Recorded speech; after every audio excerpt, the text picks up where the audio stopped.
బెలూచిస్తాన్ ప్రత్యేక దేశంగా, స్వతంత్ర దేశంగా ప్రకటించుకుంది.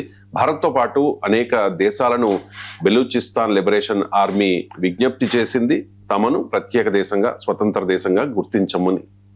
కానీ భారత్తో పాటు ఏ దేశము కూడా ఇప్పటి వరకు గుర్తించినట్టు, ప్రత్యేక దేశంగా గుర్తించినట్టు ప్రకటించలేదు. ముఖ్యంగా భారత్ బెలూచిస్తాన్ విషయంలో చాలా ప్రోగా ఉంటుంది అని అంతా అనుకున్నారు. గతంలో కూడా మోదీ అనేక సందర్భాల్లో బెలూచిస్తాన్లో పాకిస్తాన్ నియంత పాలనను క్వశ్చన్ చేశారు. కానీ భారత్ బెలూచిస్తాన్ని స్వతంత్ర దేశంగా గుర్తించలేదు. కారణం ఏంటి సార్? అంటే మొదటిది మన ఫారెన్ పాలసీ పొజిషన్. మానవ హక్కుల గురించి మాట్లాడడం వేరు, ఒక దేశం నుంచి వేడిపోతామనుకునే వేర్పాటువాద ఉద్యమాలకు మద్దతు ఇవ్వడం వేరు. ఈ రెండింటి మధ్య స్పష్టమైన తేడా భారత్ మొదటి నుంచి చూపింది. అంటే మానవ హక్కుల విషయంలో రాజీ పడకుండా మాట్లాడడం, అది బెలూచిస్తాన్లో పాకిస్తాన్ నిరంకుశ ప్రభుత్వం చేస్తున్న దాడులు కావచ్చు, అది శ్రీలంకలో తమిళుల పైన సిమలా జాతీయవాదులు, సిమలా చావనిస్ట్ చేసిన దాడులు కావచ్చు, ఇలా ప్రపంచంలో ఎక్కడ మానవ హక్కుల ఉల్లంఘన జరిగినా దాని గురించి మాట్లాడాం. కానీ బ్రేక్అవే రీజన్స్ను గుర్తించడంలో మాత్రం భారత్ ఎప్పుడూ ముందు ఆసక్తి చూపలేదు. అది బెలూచిస్తానే కావచ్చు, ఐ డోంట్ థింక్ కొసావోను కూడా గుర్తించినట్లేదు ఇండియా. వెరిఫై చేయాలి. 100 కంట్రీస్ పైగా కొసావోను గుర్తించాయి. సో అందువల్ల మనము భారతదేశం మొదటి నుంచి కూడా ఈవెన్ మనము తమిళ్ ఈలంను కూడా గుర్తించలేదు. మనకు చాలా కీలకం, ఎందుకంటే తమిళ్ పాపులేషన్ ఇండియాలో ఉంది పెద్ద ఎత్తున. ఆ శ్రీలంకలో ఉన్న తమిళ్ డయాస్పరాకు వీరికి మధ్య సాంస్కృతిక సంబంధాలు ఉన్నాయి. అయినా కూడా మనం తమిళ ఈలం అనే డిమాండ్ను భారత ప్రభుత్వం ఎన్నడూ సమర్థించలేదు. అందువల్ల భారతదేశ time tested foreign policy stand ఏంటి అంటే, టెరిటోరియల్ ఇంటెగ్రిటీని రెస్పెక్ట్ చేస్తాం. అన్లెస్ అంతర్జాతీయంగా ఆ సమస్య క్లించే అదొక దేశంగా ఏర్పడినప్పుడు, కానీ లేదు మీకు గ్లోబల్ రికగ్నిషన్ వచ్చేసి, లీగల్ రికగ్నిషన్ వచ్చేసిన తర్వాత ఒక దేశాన్ని మనం గుర్తించడం వేరు. మనం ఏదో ముందు అత్యుత్సాహంతో దేశాలు గుర్తించలేదు. ఒక్క బంగ్లాదేశ్ విమోచనలో మాత్రమే మనం కీలక భూమిక పోషించాం. ఎందుకంటే అది మానవ మారణహోమం జరిగింది అక్కడ. అది భారతదేశంలోకి లక్షల సంఖ్యలో కాంతిశీకులు వచ్చారు. దాని కాంటెక్స్ట్ వేరు. అదర్ దెన్ దాట్ మన ఫారిన్ పాలసీ ఎజెండాలో మనకు లేదు. ఎప్పుడు కూడా మనము మానవ హక్కుల గురించి మాట్లాడాను తప్ప దేశ విభజనను ఏనాడు కోరుకోలేదు. ఎంత శత్రు దేశం అయినా కూడా ఆ దేశం విడిపోవాలని మనం కోరుకోలేదు. అందువల్ల ఇది మన foreign policy tradition, foreign policy position.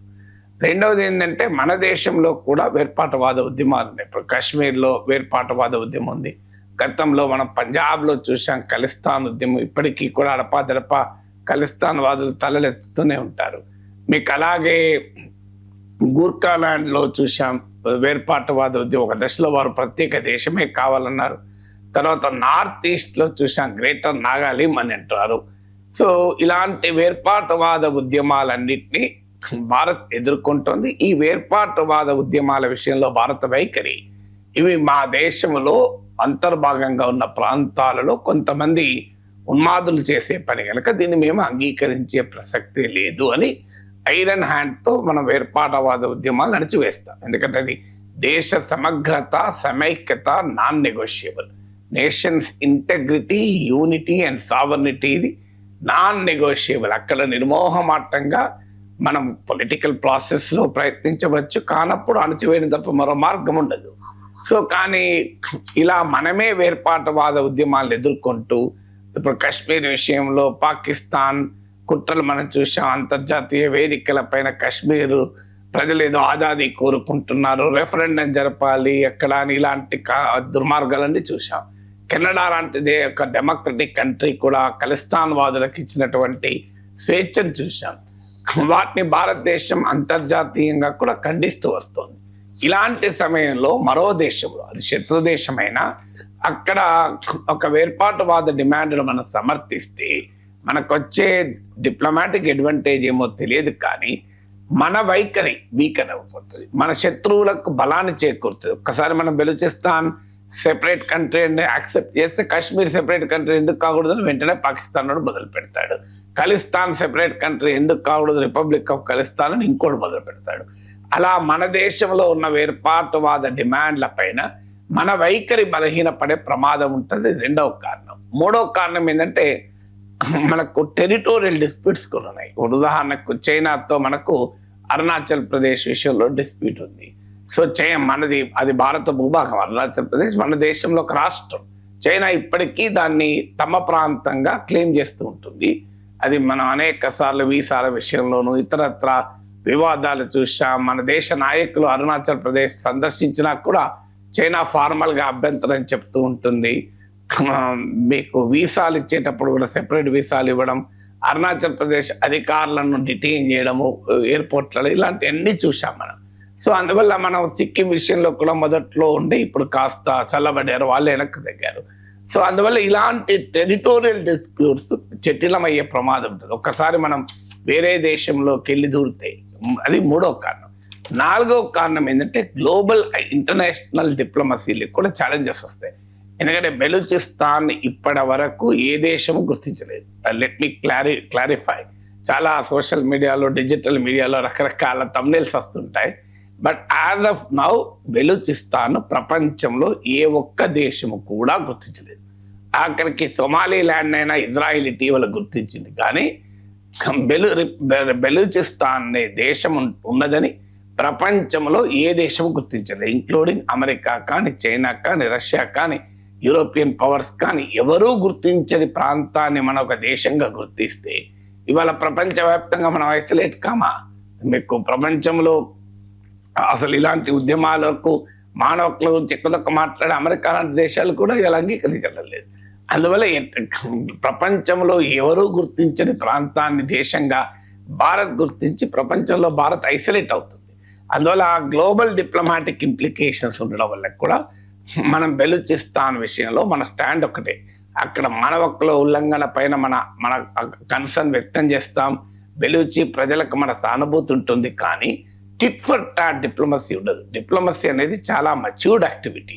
So ఇది నువ్వు చూసుకుందాం అనేటువంటి వీధి రౌడీజం కాదు. డిప్లొమసీ అంటే ఒక దేశము స్టేట్స్మెన్షిప్ చూపెడుతుంది, మెచ్యూరిటీ చూపెడుతుంది. అందులో భారతదేశం లాంటి గొప్ప దేశం పనికిమాల పనులు చేయదు. పాకిస్తాన్ కాదు కదా మనది.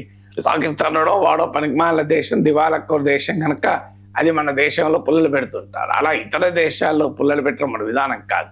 కొంతమంది భావోద్వేగాలు రెచ్చగొట్టడానికి పాకిస్తాన్ ఇంత చేస్తున్నాడు, పహల్గామ్లో చేసాడు, కాశ్మీర్లో చేస్తున్నాడు, వానికి అదే భాషలో బుద్ధి చెప్పాలి, టిట్ ఫర్ టాట్, వానికి మనం బెలూచిస్తాన్లో మద్దతు ఇస్తే అర్థమవుతుంది, మన సైన్యం కూడా పంపాలి బెలూచిస్తాన్, ఇలాంటివన్నీ మాట్లాడుతూ ఉంటారు. సోషల్ మీడియాలో బెలూచిస్తాన్ భారత్లో విలీనమవుతోంది అని చెప్తారు. అసలు బెలూచిస్తాన్ ఎక్కడుంది? భారతదేశం ఎక్కడుంది?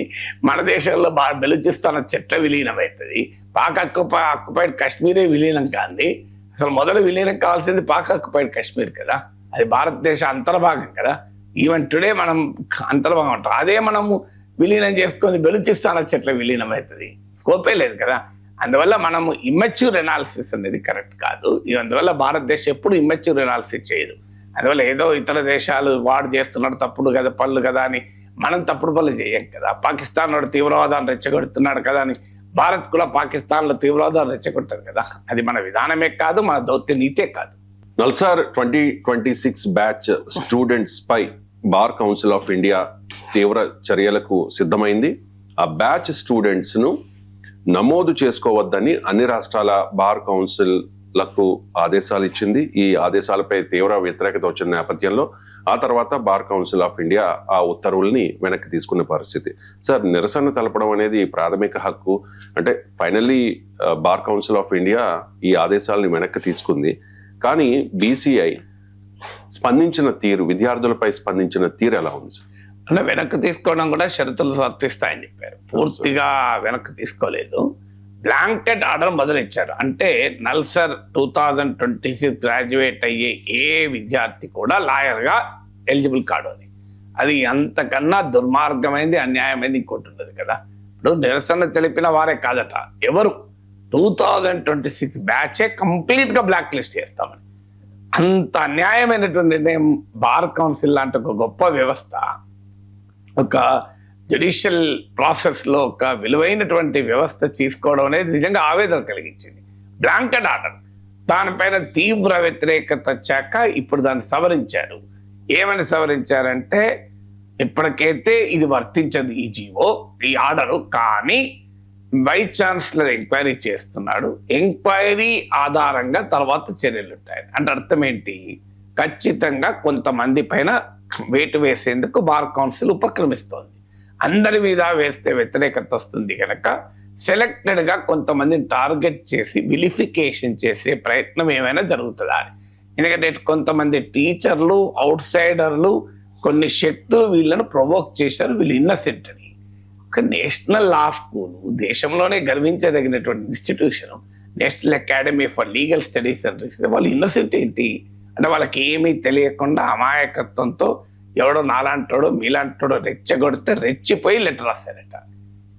బార్ కౌన్సిల్ ఒక నేషనల్ లా స్కూల్ నుంచి లా డిగ్రీ తీసుకున్న వారి కెపబిలిటీని, కాంపిటెన్స్ను, ఇంటెలిజెన్స్ను కూడా ప్రశ్నించడం కదా. వాళ్ళు ఇన్నసెంట్, వాళ్ళ టీచర్లు ప్రొవోక్ చేశారు. స్కూల్ పిల్లలే వాళ్ళ టీచర్లు చెప్తే ప్రొవోక్ అవుతలేరే, వాళ్ళు ఎలా ప్రొవోక్ అవుతారు? సచ్ హైలీ క్వాలిఫైడ్, దేశంలోనే బ్రిలియంట్ స్టూడెంట్స్ సెలెక్ట్ అవుతారు. ఎందుకంటే హైలీ కాంపిటేటివ్ ఎగ్జామ్ నల్సర్ అనేది. అలాంటి నల్సర్ స్టూడెంట్స్ ఇన్నసెంట్ అట.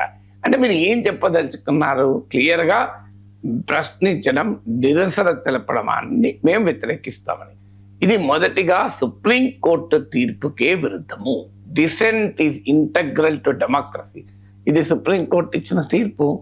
నిరసన తెలపడం ప్రజాస్వామ్యంలో ఒక భాగము అని. Dissent is integral to democracy. Law commission ఇదే మాట చెప్పింది. ఆర్ఎస్ఎస్ చీఫ్ మోహన్ భగవత్ ఏం చెప్పాడు? నిరసన కూడా ఒక రకంగా చర్చ లాంటిది అని. Protest is also a form of discussion అని. అంటే ప్రొటెస్ట్ చేయడం ద్వారా కూడా ఒక సందేశం పంపుతాం, ఒక డిస్కషన్కి చేస్తామన్నారు కదా. మీకైతే అరుణ్ జైట్లీ అయితే ఏకంగా parliamentary disruption is also a form of protest అన్నాడు.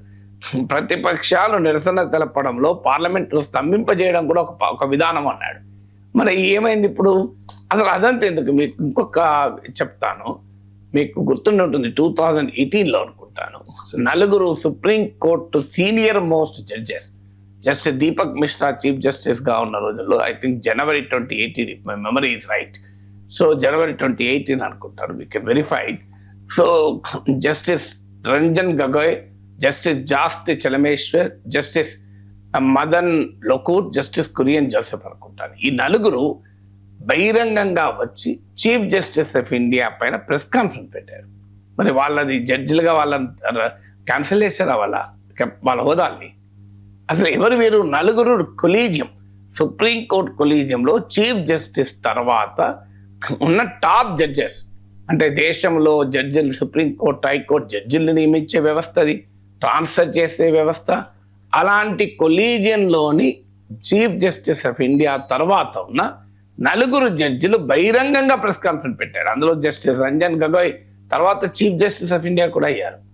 అలాంటి సాంప్రదాయం మన దేశ న్యాయ వ్యవస్థలో ఉంది. అంటే చీఫ్ జస్టిస్ పైన సీరియస్ ఆరోపణలు చేశారు. ఇతను పొలిటికల్లీ సెన్సిటివ్ కేసెస్ కావాలని జూనియర్ బెంచెస్కి ఇస్తున్నారని. ఇది మామూలు విమర్శన. పొలిటికల్లీ సెన్సిటివ్ కేసెస్ అన్నారు. అంటే ప్రభుత్వానికి ఒక రకంగా చీఫ్ జస్టిస్ ఆఫ్ ఇండియా ప్రభుత్వంతో కుమ్ముక్కయ్యాడని పరోక్ష ఆరోపణ ఇది. ఎందుకంటే పొలిటికల్లీ సెన్సిటివ్ కేసు ఏముంటాయి? పొలిటికల్లీ సెన్సిటివ్ కేసెస్ గవర్నమెంట్తో లింక్ అయి ఉన్నదే పొలిటికల్లీ సెన్సిటివ్ కేసు ఉంటుంది. పొలిటికల్ సెన్సిటివ్ కేసెస్ను రోస్టర్ ఫాలో కాకుండా జూనియర్ బెంచ్లకు ఇస్తున్నారు అన్నది ఈ టాప్ మోస్ట్ జడ్జెస్ ఆరోపణ. Which is chief justice of ఇండియాను అధిక్షేపించడం. అప్పుడు పెద్ద chief justice the master of the roster, మీరు ఆయన ఇష్టం కేసులు ఎలా కేర్ చేయడం అనేది. కానీ ఆర్బిటరీనెస్ ఈజ్ అన్కాన్స్టిట్యూషనల్ కనుక ఆ నలుగురు జడ్జిలు ఆర్బిటరీగా మీరు జూనియర్ బెంచ్లకు ఇస్తున్నారని ప్రైజ్ చేశారు. అంటే ఇది ఇండియన్ జ్యుడిషియల్ ట్రెడిషన్. అంటే ఇప్పుడు నలుగురు senior most judges chief justice of India పనిని ప్రశ్నిస్తూ, చీఫ్ జస్టిస్ అధికారాలను అధిక్షేపిస్తూ, చీఫ్ జస్టిస్ ప్రవర్తనను బహిరంగంగా ఎండగడుతుంటే వాటిని మన వ్యవస్థ అంగీకరించింది. పాపం పిల్లలు వాళ్ళు ఏమన్నారు? మేమేమి డిస్రెస్పెక్ట్ కాదు చీఫ్ జస్టిస్ పైన. ఇటీవల చీఫ్ జస్టిస్ ఆఫ్ ఇండియా చేసిన వ్యాఖ్యలు ఏ కాన్స్టిట్యూషనల్ వాల్యూస్, ఏ అకాడమిక్ ఫ్రీడమ్స్ను కాన్వకేషన్ అయితే సింబలైజ్ చేస్తుందో వాటికి విరుద్ధంగా ఉండడం వల్ల మేము వాటిని వ్యతిరేకిస్తున్నామన్నారు. ఎక్కడ చీఫ్ జస్టిస్ను అవమానించింది లేదు, అధిక్షేపించింది లేదు, అధికారాలను ప్రశ్నించింది లేదు, చీఫ్ జస్టిస్ ప్రవర్తన బాగాలేదు అని విమర్శించింది లేదు. మరి మీరు నలుగురు సీనియర్ మోస్ట్ జడ్జెస్ ప్రశ్నిస్తే తప్పు కాంది, ఒక లా విద్యార్థులు ప్రశ్నిస్తే అది నేరం ఎట్లవుతుంది? బార్ కౌన్సిల్ ఏ రకంగా చెప్తుంది? అంటే సీనియర్ మోస్ట్ జడ్జెస్ కు ఒక నీతి, లా చదువుకునే విద్యార్థులకు ఇంకో నీతి ఉంటుందా? ఇది ఇన్స్టిట్యూషనల్ గౌరవాన్ని పెంచుతుందా? ఇది ఇండియన్ డెమోక్రటిక్ స్టాండర్డ్స్ ను పెంచుతుందా? ఇది భారతదేశ న్యాయ వ్యవస్థ అత్యున్నత సాంప్రదాయాలను గౌరవించడం అవుతుందా బార్ కౌన్సిల్? ఒక్కసారి ఆలోచించాలి పెద్దలు, బార్ కౌన్సిల్ చైర్మన్ ఆలోచించాలి. మనము ఇండియాలో judiciary is not part of executive, ప్రభుత్వంలో భాగం కాదు judiciary. Chief justice of India అనే పొజిషన్కు ఎవరమైనా రెస్పెక్ట్ ఇస్తాం. అదంతెందుకు భారతదేశంలో భారత పౌరులకు కోర్టులు ఇచ్చే తీర్పులను ప్రశ్నించే హక్కు సుప్రీంకోర్టే కల్పించింది కదా. కంటెంప్ట్ ఆఫ్ కోర్ట్ అంటే ఏంటి? కోర్టు గౌరవాన్ని తగ్గించే విధంగా ప్రవర్తించిన, కోర్టు తీర్పులను వక్రీకరించిన అది కోర్టు ధిక్కార నేరం అవుతుంది, కంటెంప్ట్ ఆఫ్ కోర్ట్ అవుతుంది. కానీ జడ్జెస్ పైన ఆరోపణలు చేసిన నువ్వు రుజువు చేసుకోగలిగితే అసలు అది కోర్టు ధిక్కార నేరం కాదు. ఇది కదా మీకు ప్రశాంత్ భూషణ్, శాంతి భూషణ్ లాంటి వాళ్ళు ఓపెన్ గా సగం మంది చీఫ్ జస్టిస్ ఇండియాలో కరప్ట్ అన్నారు. మరి వాళ్ళ లా డిగ్రీని క్యాన్సిల్ చేసింది బార్ కౌన్సిల్. ప్రశాంత్ భూషణ్ ఏకంగా దేశ చీఫ్ జస్టిస్లే కరప్ట్ అన్నప్పుడు మరి ఆయన రిజిస్ట్రేషన్ బార్ కౌన్సిల్ రద్దు చేసిందా? Prashant Bhushan is a celebrated lawyer of the country కదా. మరి మీరు ఒక నల్సర్ విద్యార్థులు అయ్యా మాకు ఈ చీఫ్ జస్టిస్ పిలవకండి అంటే అది మీరు వాళ్ళ రిజిస్ట్రేషనే క్యాన్సిల్ చేస్తారంటే మరి చీఫ్ జస్టిస్ లైక్ కరప్ట్ అన్న వాళ్ళ రిజిస్ట్రేషన్ రద్దు చేసేవారు. ప్రశాంత్ భూషణ్ రద్దు చేయండి, ఎలా ఉంటుందో చూస్తారు. మీకు నలుగురు జడ్జెస్ను వాళ్ళ పొజిషన్ రద్దు చేశారా? వాళ్ళు ఏకంగా చీఫ్ జస్టిస్ పైన ఆరోపణలు చేశారు. అది కూడా ఇన్ హౌస్ ఆరోపణలు కాదు, ప్రెస్ కాన్ఫరెన్స్ పెట్టి ఆరోపించారు. చరిత్రలో, దేశ చరిత్రలో అన్ప్రెసిడెంటెడ్, ఎప్పుడు చూడలే మన చీఫ్ జస్టిస్ ఆఫ్ ఇండియా పైన నలుగురు senior most judges press conference పెట్టి చెప్పడం. సో ఎక్కడికి పోతున్నాం మనం? అందుకే బాధ ఏంటంటే అదే ఈరోజు దేశంలో రాజ్యాంగాన్ని, ప్రజాస్వామ్యాన్ని కాపాడాల్సిన ఇన్స్టిట్యూషన్స్ ఇండిపెండెన్స్ అటాక్ అవుతోంది. ఎలక్షన్ కమిషన్ ఆఫ్ ఇండియా ప్రభుత్వ స్పోక్స్ పర్సన్ గా మారిపోయింది. యూనివర్సిటీస్ అటానమీ ఎరోడ్ అవుతోంది. సిబిఐ, ఈడీ లాంటి సంస్థలు ప్రభుత్వ జేబు సంస్థలు అయ్యాయి. మీకు కంట్రోల్ అండ్ ఆడిటర్ జనరల్ ప్రశ్నార్థకం అయిపోయింది. ఆఖరికి జ్యుడిషియల్ ఇన్స్టిట్యూషన్స్ ఇండిపెండెన్స్ కూడా మీరు దెబ్బతీస్తే మీకు సుప్రీంకోర్టు ఇచ్చినటువంటి హక్కు కదా, డిసెంట్ ఇస్ ఇంటెగ్రేట్ టు డెమోక్రసీని. సుప్రీంకోర్టు తీర్పుల్నే ప్రశ్నించే హక్కు ఉంటే సుప్రీంకోర్టు చీఫ్ జస్టిస్ వ్యాఖ్యల్ని ప్రశ్నించే హక్కు లేదా? ఆశ్చర్యంగా ఉంది. సుప్రీంకోర్టు మనకు వ్యక్తుల్ని గౌరవించడం వేరు, వ్యక్తి ఆరాధన వేరు కదా. ఈ respect chief justice of India, అనుమానమే లేదు. కానీ ఆయన చేసిన వ్యాఖ్యలు తప్పని అనిపిస్తే తప్పని అనటంలో తప్పేంటి? సో తీర్పులే తప్పు పట్టే అధికారం ఉంది కదా, వ్యాఖ్యలు తప్పు పట్టే అధికారం లేదా పౌరునికి? ఇన్స్టిట్యూషన్స్ ని ఇలా ప్రొటెక్ట్ చేస్తే ప్రజల దృష్టిలో ఆ ఇన్స్టిట్యూషన్ పట్ల గౌరవం పెరుగుతుందా? ఇదేంటి ఇక అంత ప్రొటెక్షనిస్ట్ గా ఎందుకు ఉండాలి? Justice Suryakant is capable of protecting himself కదా. దానికి బార్ కౌన్సిల్ అంత రక్షణ కవచాలు తొడిగి ఎందుకంత జాగ్రత్తలు అనుసరించాల్సిన అవసరం లేదు కదా. Indian chief justice is the greatest position. అది భారతదేశంలో అత్యున్నతమైన గౌరవప్రదమైన పొజిషన్. అగౌరవపరిస్తే ఖచ్చితంగా మనం ప్రశ్నించాలి, అగౌరవపరిస్తే దానికి తగ్గట్టు చర్య తీసుకోవాలి. కానీ ఒక నిరసన తెలియజేస్తే, నిరసన కూడా ఒక చర్చలో రూపమైనప్పుడు, నిరసన ప్రజాస్వామిక హక్కు అయినప్పుడు, రాజ్యాంగమే కల్పిస్తున్నప్పుడు, సుప్రీంకోర్టే ప్రొటెక్ట్ చేస్తున్నప్పుడు, భావప్రకటన స్వేచ్ఛను ఆర్టికల్ 19(1)A కింద ఇవాళ నల్సర్ విద్యార్థులు రైజ్ చేసిన అంశం ఏ ఆర్టికల్ 19(2)లో ఉన్న ఏ రీజనబుల్ రెస్ట్రిక్షన్ వర్తిస్తుంది చెప్పమనండి బార్ కౌన్సిల్ను. వాళ్ళకున్న న్యాయ పరిజ్ఞానం నాకు లేదు, బార్ కౌన్సిల్ చైర్మన్. కానీ which law they violated, which court judgment they violated? NALSAR students భారతదేశంలో ఏ రాజ్యాంగ ప్రిన్సిపల్ను వైలేట్ చేశారు, ఏ చట్టాన్ని వైలేట్ చేశారు, ఏ సుప్రీంకోర్టు తీర్పును వైలేట్ చేశారో ఒక్కసారి చెప్పండి దయచేసి. అది కనుక చెప్పామనుకోండి మనం యాక్సెప్ట్ చేద్దాం. అలా ఎలా లేకుండా ఏకపక్షంగా మేము ఈ బ్యాచే మీకు ఎలిజిబుల్ కాదు అంటే we are sending a very bad signal. భారత ప్రజాస్వామ్యానికి ఇది చీకటి రోజులుగా భావించే ప్రమాదం ఉంటుంది. ఎమర్జెన్సీని తలపిస్తుంది ఇట్లాంటి చర్యలు. ఎలాంటి చర్చలు జరగకుండానే పార్లమెంట్ వర్షాకాల సమావేశాలు వాయిదా పడ్డాయి, నిరవధికంగా వాయిదా పడ్డాయి. సార్, ఈసారి చూసుకుంటే కనుక లోక్సభ, రాజ్యసభల్లో ప్రొడక్టివిటీ చాలా భారీగా పడిపోయింది. లోక్సభలో 19% మాత్రమే, రాజ్యసభలో 39% మాత్రమే. ఇంత తక్కువ ప్రొడక్టివిటీ అనేది చాలా అరుదుగా చూస్తూ ఉంటాం. సో ఈ పార్లమెంట్ సెషన్ జరిగిన తీరు మీద మీ కామెంట్స్? అంటే జరిగిన తీరు ఆవేదనకరం. మీకు ఇది ఇంకా అసలు వాస్తవం ఇంతకన్నా తక్కువ. నేను పిఆర్ఎస్ లెజిస్లేటివ్ రీసెర్చ్, మీరు మీడియాలో వచ్చింది కోట్ చేస్తున్నారు. పిఆర్ఎస్ లెజిస్లేటివ్ రీసెర్చ్ ప్రకారం అయితే లోక్సభ 15%, రాజ్యసభ 33%. అయితే ఇది కూడా ఇన్ టర్మ్స్ ఆఫ్ టైం. మీకు టైం అనేది ప్రొడక్టివిటీ కాదు. టైం అనేది ప్రొడక్టివిటీకి ఒక వన్ ఆఫ్ ది ఇండికేటర్స్ మాత్రమే. కాస్త టాంజిబుల్, క్వాంటిఫైయబుల్ ఇండికేటర్ కనుక టైం చెప్తూ ఉంటారు. సో టైం లాస్ట్ బట్టి ప్రొడక్టివిటీ లాస్ట్ అనేది 100% కరెక్ట్ అని చెప్పలేము. Time is one of the indicator. ఇప్పుడు ఉదాహరణకు మీరు 8 గంటలు ఆఫీస్లో ఉండాల్సింది 4 గంటలు ఉన్నారనుకోండి, 4 గంటలు లేరు, మీరు 8 గంటలు కాదు 12 గంటలు ఉంటారు. ఒక స్క్రిప్ట్ రాయరు, ఒక ప్రోగ్రామ్ చేయరు. అది ఒకవేళ చేసినా అది ఇంపాక్ట్ ఉండదు అనుకోండి, మీరు ప్రొడక్టివిటీ ఉన్నట్టు అది కాదు కదా. ఎన్ని గంటలు ఉన్నావు అన్నదే కాదు, what kind of intervention you have made, what kind of impact you have made, what kind of contribution you have made. ఊకదంపుడు ఉపన్యాసం గంట ఇచ్చావనుకోండి, అదేం ప్రొడక్టివిటీ కిందకి రాదు. అందువల్ల ప్రొడక్టివిటీని జడ్జి చేయడానికి టైం ఒక్కటే క్రైటీరియాగా తీసుకుంటేనే 15% లోక్సభ, 33% రాజ్యసభ. బట్ టైం ఒకటి క్రైటీరియా ఎప్పుడూ కాదు. ఒక సభ్యుడు, ఆ సభ్యుడు ఏమి కంట్రిబ్యూట్ చేశాడు, quality of the work is also important కదా. సో టైము నువ్వు ఎన్ని గంటలు చదివావు అన్నది కాదు, చదివిన దాన్ని బట్టి మార్కులు రావు కదా, రాసిన దాన్ని బట్టి మార్కులు వస్తాయి కదా. ఈవెన్ మార్కులే ఇంటెలిజెన్స్కి ఇండికేటర్ కానప్పుడు నీవు ఎన్ని గంటలు అనేది కాదు. కానీ అదొక basic, quantifiable, verifiable, tangible indicator కనుక టైం తీసుకొని ఈ విశ్లేషణలు వస్తూ ఉంటాయి. సో దీనివల్ల నష్టం ఏంటంటే, ఒకటి టైము, ప్రొడక్టివిటీ, దీనికి రెవెన్యూ, వీటిని చాలాసార్లు లెక్కలేస్తారు. That's a very distorted way of looking at it, obnoxious way of looking at it. Time అనేది లెక్కేస్తున్నారు. ఇప్పుడు ఉదాహరణకు 1 నిమిషం పార్లమెంట్ సమావేశానికి 2.5 lakhs ఖర్చు అవుతుందని. అది కూడా 2008 లోక్సభ సెక్రటరియట్ ఇచ్చినటువంటి అంచనా ఆధారంగా 2012లో వేసిన లెక్క. ఇప్పటికి మరి ఇంకా పెరిగి ఉంటుంది అది. ఆ లెక్క ప్రకారం చూసినా time last in this session, ఈ వర్షాకాల సీజన్లో టైం లాస్ట్ విలువ 130 crores లెక్కేశారు. కానీ that is a one way of looking at it. కానీ అసలు సమస్య ఏంటంటే, what do we expect from parliament?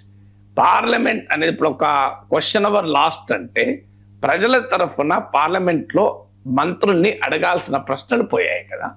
0 hour last అంటే, ఒక రూల్ 377 లాస్ట్ అంటే ప్రజల తరఫున ఒక urgent issue of public importance దేశం, ప్రభుత్వం ముందు, ప్రజల ముందు, సమాజం ముందు ఉంచే అవకాశం పోయినట్టు కదా.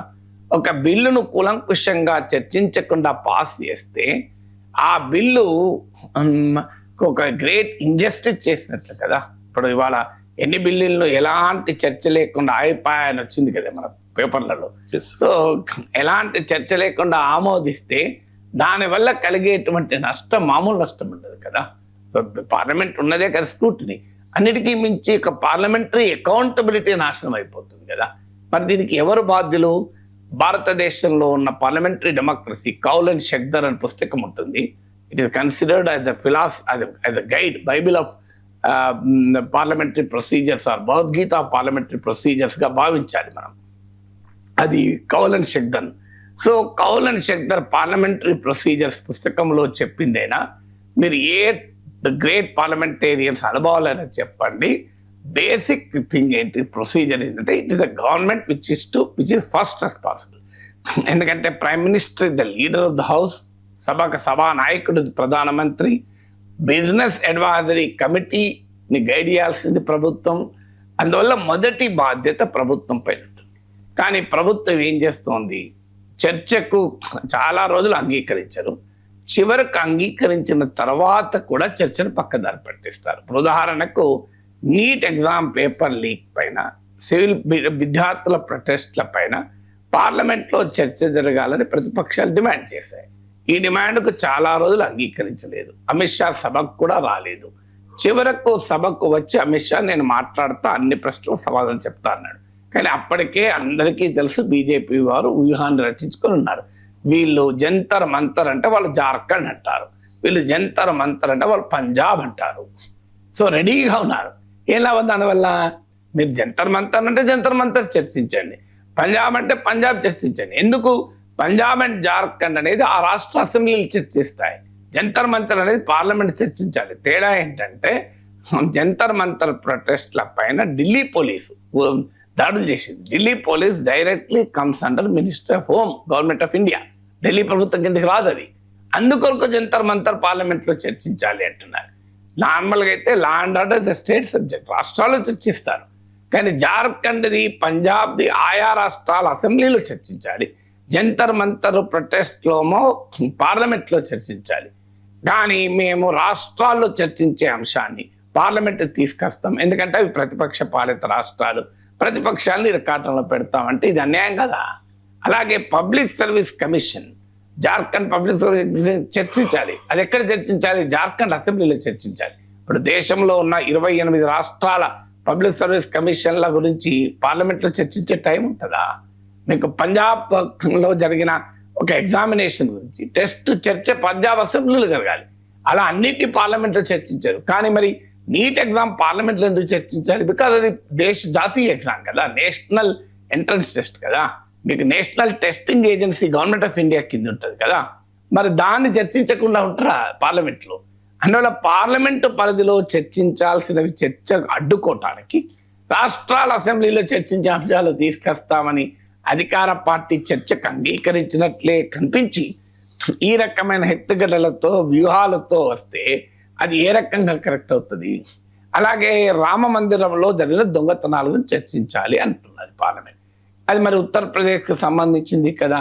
ఉత్తరప్రదేశ్ అసెంబ్లీ చర్చిస్తుంది, ఉత్తరప్రదేశ్లో సిట్ వేస్తారని అనగలమా? ఎందుకు అనలేము? అదే నిజమైతే రామ జన్మభూమి ట్రస్ట్ నియామకంలో ఉత్తరప్రదేశ్ ముఖ్యమంత్రి యోగి ఆదిత్యనాథ్ పాత్ర ఏమైనా ఉందా? అసలు ఏమీ లేదు ఆయన పాత్ర. 15 మందిలో 12 మందిని ప్రధానమంత్రి నేరుగా నియమించారు కదా. దాన్ని ప్రారంభించింది ప్రధానమంత్రి కదా.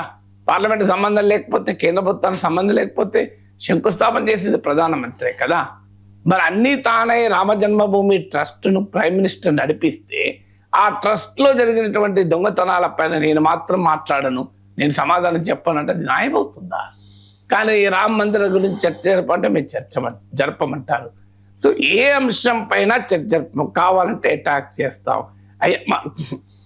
అయ్యా పశ్చిమాసియాలో ఫారిన్ పాలసీ ఏమైంది? మనం ప్రేక్షక పాత్ర వహించాం. ఆ పనికిమాలిన పాకిస్తాన్ వాడు కీలక పాత్ర పోషించింది. మన నష్టం అంటే నువ్వు పాకిస్తాన్ ఏజెంటు, నువ్వు చైనా ఏజెంటు, నువ్వు తుకుడే గ్యాంగ్, నువ్వు ఫారిన్ నేచరల్, నువ్వు జిన్నా పునర్జన్మ. ఇది అధికార పార్టీ వారు ఇలా దాడి చేస్తే చర్చ ఎక్కడ జరుగుతుంది? ప్రతిపక్షం కూడా డెఫినెట్గా చర్చకు సహకరించాలి, దాంట్లో డిస్ప్యూట్ లేదు. ప్రొలాంగ్ డిస్రప్షన్ ప్రతిపక్షానికి నష్టం. నేను గతంలో కూడా మాట్లాడాను. కేవలం అంతా అధికార పార్టీ పైన నెట్టేసి ప్రతిపక్షానికి పాత్ర లేదని అంటలేరు. ఖచ్చితంగా అమిత్ షా అన్ని చివరకు అంగీకరించాల్సి వచ్చింది. చర్చకు వస్తాను, సమాధానం చెప్తాను. అప్పుడు అపోజిషన్ ఒప్పుకోవాల్సిందే. అయితే అప్పుడు వెంటనే మీరు లెక్చర్ ఇస్తే మేము వినడానికి లేమన్నారు. లెక్చర్ ఇస్తారని తెలిసే కదా మీరే అడిగారు. ఇప్పుడు అపోజిషనే డిమాండ్ చేసింది అమిత్ షా రావాలి పార్లమెంటుకు, అమిత్ షా ఆన్సర్ ఇవ్వాలి అని. మరి ఆన్సర్ ఇస్తా అన్నప్పుడు వద్దు నీ లెక్చర్ నేను వినమంటే మరి ఎందుకు అడిగారు? మీరే అడిగారు కదా అనే లాజిక్ ఉంటుంది కదా. సో అందువల్ల నిజంగా చెప్పాలంటే అమిత్ షా ఒప్పుకున్నప్పుడు చర్చకు అంగీకరించి ప్రతిపక్షం అమిత్ షా నిలదీయాల్సి ఉండే. డెఫినెట్గా బీజేపీ చర్చను పక్కదారి పట్టించినప్పుడు ప్రజల ముందుకు వచ్చి మాట్లాడాల్సి ఉండే. కానీ ప్రతిపక్షమే డిమాండ్ చేసి దానికి అమిత్ షా అంగీకరించిన తర్వాత మళ్ళీ నీ ఉపన్యాసం పెట్టడానికి మేము రెడీగా లేము అంటే ఉపయోగం ఉంటుందా? అందువల్ల ప్రతిపక్షం కూడా ఆలోచించాలి తన వైఖరిని. ఈ పార్లమెంట్ వర్షాకాల సమావేశాలు నిరసనల మధ్య జరిగాయి, ఎటువంటి చర్చ జరగలేదు. ప్రొడక్టివిటీ అయితే భారీగా పడిపోయింది. వివిధ అంశాల మీద ప్రతిపక్షాలు ప్రభుత్వాన్ని టార్గెట్ చేశాయి. సజావుగా సభ జరిగే పరిస్థితి కూడా లేదు, జరగనివ్వలేదు కూడా ఇన్ఫ్యాక్ట్. సార్ ఇంతకీ ప్రతిపక్షాలు ఏం సాధించినట్టు సార్? అంటే ప్రతిపక్షాలు ఒకటి, మీకు మొదటిసారిగా ధర్మేంద్ర ప్రధాన్ రాజీనామాను సాధించగలిగారు.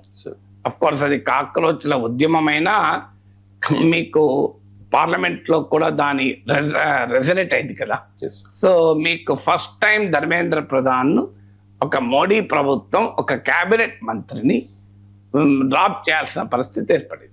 సో ఆ రకంగా పార్లమెంట్లో ప్రతిపక్షాలు ఒత్తిడి, అంటే కాక్రోచ్లు వీధుల్లో పోరాడితే పార్లమెంట్లో ఎంపీలు పోరాడడంలో సక్సెస్ అయ్యారు, ప్రభుత్వాన్ని నిలదీయడంలో, ప్రభుత్వాన్ని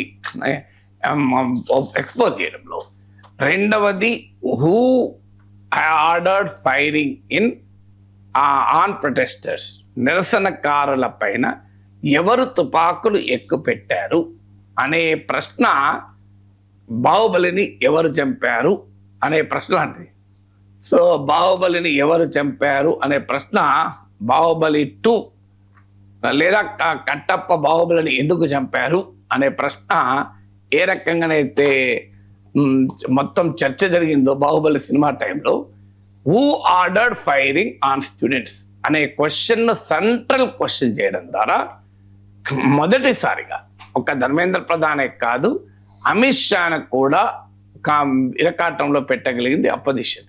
అందువల్ల ఈ పార్లమెంట్ సెషన్లో అపోజిషన్ది స్పష్టమైన పైచేయి. ఎప్పుడైనా అధికార పార్టీ ఫుట్బాల్ ఆడుతూ ఉంటుంది. మరీ ముఖ్యంగా ఈ బీజేపీ ఆశించింది ఏంటంటే, ఈ పార్లమెంట్ సెషన్కు సెట్టింగ్ ఏంటి, కాంటెక్స్ట్ ఏంటి, తృణమూల్ కాంగ్రెస్ ఎంపీలందరినీ బీజేపీ లాగేసుకుంది, అత్యధిక మంది ఎంపీలని. మీకు శివసేన ఎంపీలను లాగేసుకుంది, ఆప్ ఎంపీలను లాగేసుకుంది. అందువల్ల మీకు తృణమూల్ కాంగ్రెస్, శివసేన, ఆప్లకు చెందిన ఎంపీలన్నీ తన వైపు తిప్పుకొని పెరిగిన సంఖ్యాబలంతో బలహీనపడ్డ ప్రతిపక్షాన్ని నిర్వీర్యము చేసేటువంటి కాంటెక్స్ట్లో పార్లమెంట్ సెషన్ మొదలైంది. కానీ మీరు చూడండి, first time power of the parliament కన్నా power of the street, power of the strength in the parliament కన్నా స్ట్రెంగ్త్ ఇన్ ద ఆర్గ్యుమెంట్ గెలిచింది అనడానికి ఈసారి సెషన్ ఒక ఉదాహరణ కదా. సాధారణంగా పవర్ ఆఫ్ ద పార్లమెంట్ లో క్లియర్గా బీజేపీకి పై చేయింది, అయినా power of the state prevail అయింది.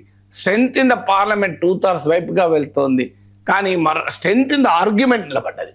అందువల్లనే కదా మీకు ధర్మేంద్ర ప్రధాన్ రిజైన్ ఒప్పుకోవాల్సి వచ్చింది. అమిత్ షాను ఆ ప్రశ్న ఇప్పటికీ ప్రభుత్వాన్ని వేధిస్తుంది, who ordered firing on children, పిల్లల పైన ఫైరింగ్ ఎవరు ఆర్డర్ ఇచ్చారు. సో దాని ఇంపాక్ట్ మీకు బీజేపీ కోర్ కాన్స్టిట్యున్సీ పైన పడడం మొదలైంది. ఇంపాక్ట్ మీకు అది యొక్క బంకీపూరే కాదు, మీకు గుజరాత్లో చెప్తాను. గుజరాత్లో మంజిల్పూర్ అనే కాన్స్టిట్యున్సీలో మీకు ఉప ఎన్నిక జరిగింది, వదోదర. అక్కడ నేను నిన్న ఒక ఆర్టికల్లో చదివాను, బీజేపీ ఓటింగ్ 9% తగ్గింది, కాంగ్రెస్ ఓటింగ్ 18% పెరిగింది. అఫ్కోర్స్ బీజేపీ గెలిచింది చివరకు, కానీ ఓటింగ్ చెప్తున్నాను.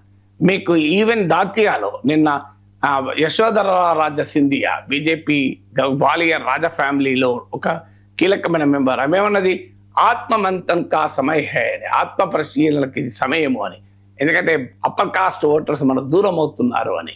సో అందువల్ల మీకు భారతీయ జనతా పార్టీకి పార్లమెంట్లో చేయడమే కాదు, ఒక మారల్ ఆర్గ్యుమెంట్ పైన అపోజిషన్ ప్రశ్నించగలిగింది, ఒక పొలిటికల్ అకౌంటబిలిటీ పైన ప్రశ్నించగలిగింది. మొదటిసారిగా ప్రభుత్వం ఒక బ్యాక్ సీట్ వేయాల్సి వచ్చింది.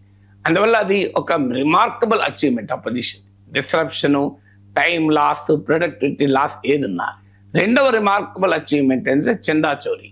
మీకు అది చర్చకు రానివ్వకున్నా కానీ అనివార్యంగా మీకు ఇష్యూ అయితే పైకి వచ్చింది కదా. పార్లమెంట్లో చర్చకు ఒప్పుకోకపోవచ్చు, కానీ రామ మందిర విరాళాల్లో దొంగతనం అనేది ఒక నేషనల్ ఫోకస్కి రావటానికి ఉపయోగపడ్డది. మూడోది, కీలకమైన డీలిమిటేషన్ బిల్లు పక్కకు పోయింది. మీరు చూడండి, ఈ సెషన్లో తీసుకొస్తారని చెప్పన్నారు, స్పెషల్ సెషన్ పెడతారన్నారు, కానీ ఇప్పటి వరకైతే డీలిమిటేషన్ బిల్లు పైన బీజేపీకి పెరిగిన బలంతో మీరు డీలిమిటేషన్కు ముందుకు పోవచ్చు అని అనుకున్నారు. ఎందుకంటే డిఎంకే వైఖరి మార్చుకుంటోంది, అకాలీదళ్ వైఖరి మార్చుకుంటోంది, మీకు ఇతర పార్టీలు ఎంపీలు లాగేశారని. ఫ్యూచర్లో ఏమవుతుందో తెలియదు, కానీ ఈ సెషన్లోనైతే డీలిమిటేషన్ లాంటి వివాదాస్పద బిల్లు రాలేదు. లాస్ట్ సెషన్లోనేమో ఓడించారు, ఈ సెషన్లోనేమో రానివ్వకుండానే చేయగలిగారు. యాజ్ ఆఫ్ నౌ ఫ్యూచర్లో స్పెషల్ సెషన్ పెడితే చెప్పలేం. అలాగే మీకు ఎఫ్సిఆర్ఏ బిల్లు, నార్మల్గా అయితే ప్రభుత్వం ఎట్టి పరిస్థితుల్లో విన్నది ఇలాంటి బిల్లులు, ఎందుకంటే వారి ఐడియాలజికల్ ఎజెండాలో భాగం ఇది.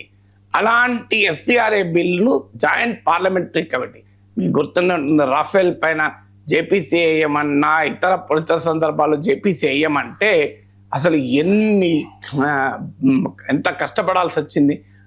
ఈ ప్రభుత్వాన్ని జేపీసీకి, సెలెక్ట్ కమిటీకి, స్టాండింగ్ కమిటీకి ఒక బిల్లును రెఫర్ చేయించాలన్న మామూలు విషయం కాదు, అంత ఈజీగా ఒప్పుకోరు. అలాంటిది మీకు ఎఫ్సిఆర్ఏ బిల్లు జేపీసీకి రెఫర్ చేశారు కదా, ఎందుకు? అది కూడా పార్లమెంట్లో అపోజిషన్ ప్రొటెస్టే కాదు, వీధుల్లో ప్రొటెస్టే కాదు, ఆఖరికి ఇంటర్నేషనల్ ప్రెషర్ కూడా వచ్చింది. అమెరికన్ సెనేట్ నుంచి, అమెరికన్ పార్లమెంట్ నుంచి కూడా మీకు తీవ్ర వ్యతిరేకత వచ్చింది. దానితో ప్రభుత్వం కాస్త వెనక్కి తగ్గాల్సి వచ్చింది. అందువల్ల క్లియర్గా ప్రభుత్వాన్ని నిలదీయడంలో అపోజిషన్ ఈ పార్లమెంట్ సెషన్లో పైచేయి సాధించింది. అఫ్కోర్స్ డిస్రప్షన్, పార్లమెంటరీ డిస్రప్షన్ ఒక ఫ్యాక్టర్ ఉన్నా కూడా బలముండి కూడా బలహీనతను ప్రదర్శించాల్సి వచ్చింది అధికార కూటమికి. బలముండి కూడా ఎందుకు బలహీనతను ప్రదర్శించాల్సిందంటే స్ట్రెంగ్త్ ఇన్ ద పార్లమెంట్ కన్నా స్ట్రెంగ్త్ ఇన్ ద ఆర్గ్యుమెంట్ బలమైంది. పవర్ ఆఫ్ ద పార్లమెంట్ కన్నా power of the public opinion in the street బలమైంది అనేది మరోసారి రుజువైంది కదా. రాజ్యసభలో శుద్ధీకరణ అంశంపై రచ్చ చెలరేగింది. కాంగ్రెస్ పార్టీ అధ్యక్షుడు మల్లికార్జున్ ఖర్గే ఇటీవల తాను ఉత్తరాఖండ్లో ఒక రామ్లీలా మైదానంలో ప్రసంగించిన వేదికను బీజేపీ నేతలు శుద్ధి చేశారు. ఇది అంటరానితనము అంటూ మాట్లాడారు. बीजेपी के लोग सब, मैंने किसी समाज का, किसी धर्म का नाम नहीं लिया, सिर्फ मैं लोगों के समस्याओं को वहां पर बताया. लेकिन मेरे स्पीच होने के बाद कल वो लोग, बीजेपी के लोग सब मिलके हवन करके उस स्टेज का शुद्धिकरण करने का काम किए हैं. ये you might have read in the newspaper. Is it the way in democracy? How you are protecting the country? ఆరోపణ మీద భారతీయ జనతా పార్టీ కూడా రియాక్ట్ అయింది సార్. జేపీ నడ్డా రియాక్ట్ అయ్యారు. ఇలాంటి చర్యను మేము సమర్థించము, విచారణ జరిపిస్తాము ఖచ్చితంగా అని చెప్పేసి. ఏంటి సార్ ఇప్పటికీ కూడా అంటారు? చాలా ఆవేదన అంశము. ఒక అనేక సార్లు, బహుశా 7 సార్లు 8 సార్లు పార్లమెంట్కి ఎలక్ట్ అయ్యాడు. Senior most political leader of the country, 80 ఏళ్ళు దాటిన నాయకుడు. ఆఖరికి రాజ్యసభలో ప్రధాన ప్రతిపక్ష నేతకే కుల వివక్ష అంటే ఇక ఊర్లలో ఉండే సామాన్య ప్రజలకు, దళితులు ఏ రకంగా జీవించాలి ఈ సమాజంలో? ఇంతటి హైరార్కియల్ కుల వ్యవస్థ నిచ్చనమెట్ల సమాజం. అసలు భారతీయుడు తన సిగ్గుతో తలవంచుకోవాలి. వికసిత భారత్ లక్షణమా ఇది? వికసిత భారత్ వైపుగా ప్రయాణమా? మన ఎంత 7% గ్రోత్ ఉంటేంది, 1,00,000% గ్రోత్ ఉంటేంది? ప్రపంచమంతా విశ్వగురు అంటున్న విశ్వగురు ఇలా ఉంటుందా ఎక్కడైనా? ఇది శ్రీరామ్ సేన అన్న పేరు కలిగిన సంస్థ ఈ పని చేసి శ్రీరామునికి కూడా అవమానం ఇలాంటిది. నిజంగా చెప్పాలంటే శ్రీరాముడు శబరి పట్ల చూపిన అపారమైన గౌరవం చూశాం కదా మనము. సో శ్రీరాముడు అన్ని వర్గాల ప్రజల పట్ల ఒకే రకమైన ప్రేమ. జటాయు ఓ పక్షికి కూడా దాన సంస్కారం చేసినటువంటి మహోన్నతుడు కదా శ్రీరామచంద్రుడు. ఏ విలువలను మనం చెప్తున్నాము? ఎవరి పేరు చెప్పుకొని ఈ రకమైన తోటి మానవుల్ని, శ్రీరామచంద్రుడేమో జటాయు లాంటి పక్షికి దాన సంస్కారాలు చేసినటువంటి ఒక సంస్కారవంతుడు, మర్యాద పురుషోత్తముడైతే ఆయన పేరిట పెట్టుకున్న వారు ఇలా ఒక తోటి మనిషి కేవలం దళితుడు కదా అని చెప్పి శుద్ధీకరణ, ఇది మనం ఎప్పటి నుంచి చూస్తున్నాం కదా. గుడిలోకి రానివ్వరు, మంచినీళ్ళ బావులోకి రానివ్వరు, ఆఖరికి అగ్రకులాల ఇళ్ళ ముందరికి వెళ్ళిపోవాలంటే చెప్పులు చేత పట్టుకొని పోవాలి. టీలో కూడా 2 గ్లాసుల వ్యవస్థ. సో దళితులకు వేరే గ్లాస్ ఇస్తారు. ఈ రకమైనటువంటి దుర్మార్గాలన్నీ ఆఖరికి ఒక దళితుడు పెళ్లి చేసుకుంటే పెళ్ళి భారత్ తీస్తారు కదా, ముందు ఊరేగింపు కూడా అగ్రకులాల వైపు నుంచి వెళ్ళకూడదు.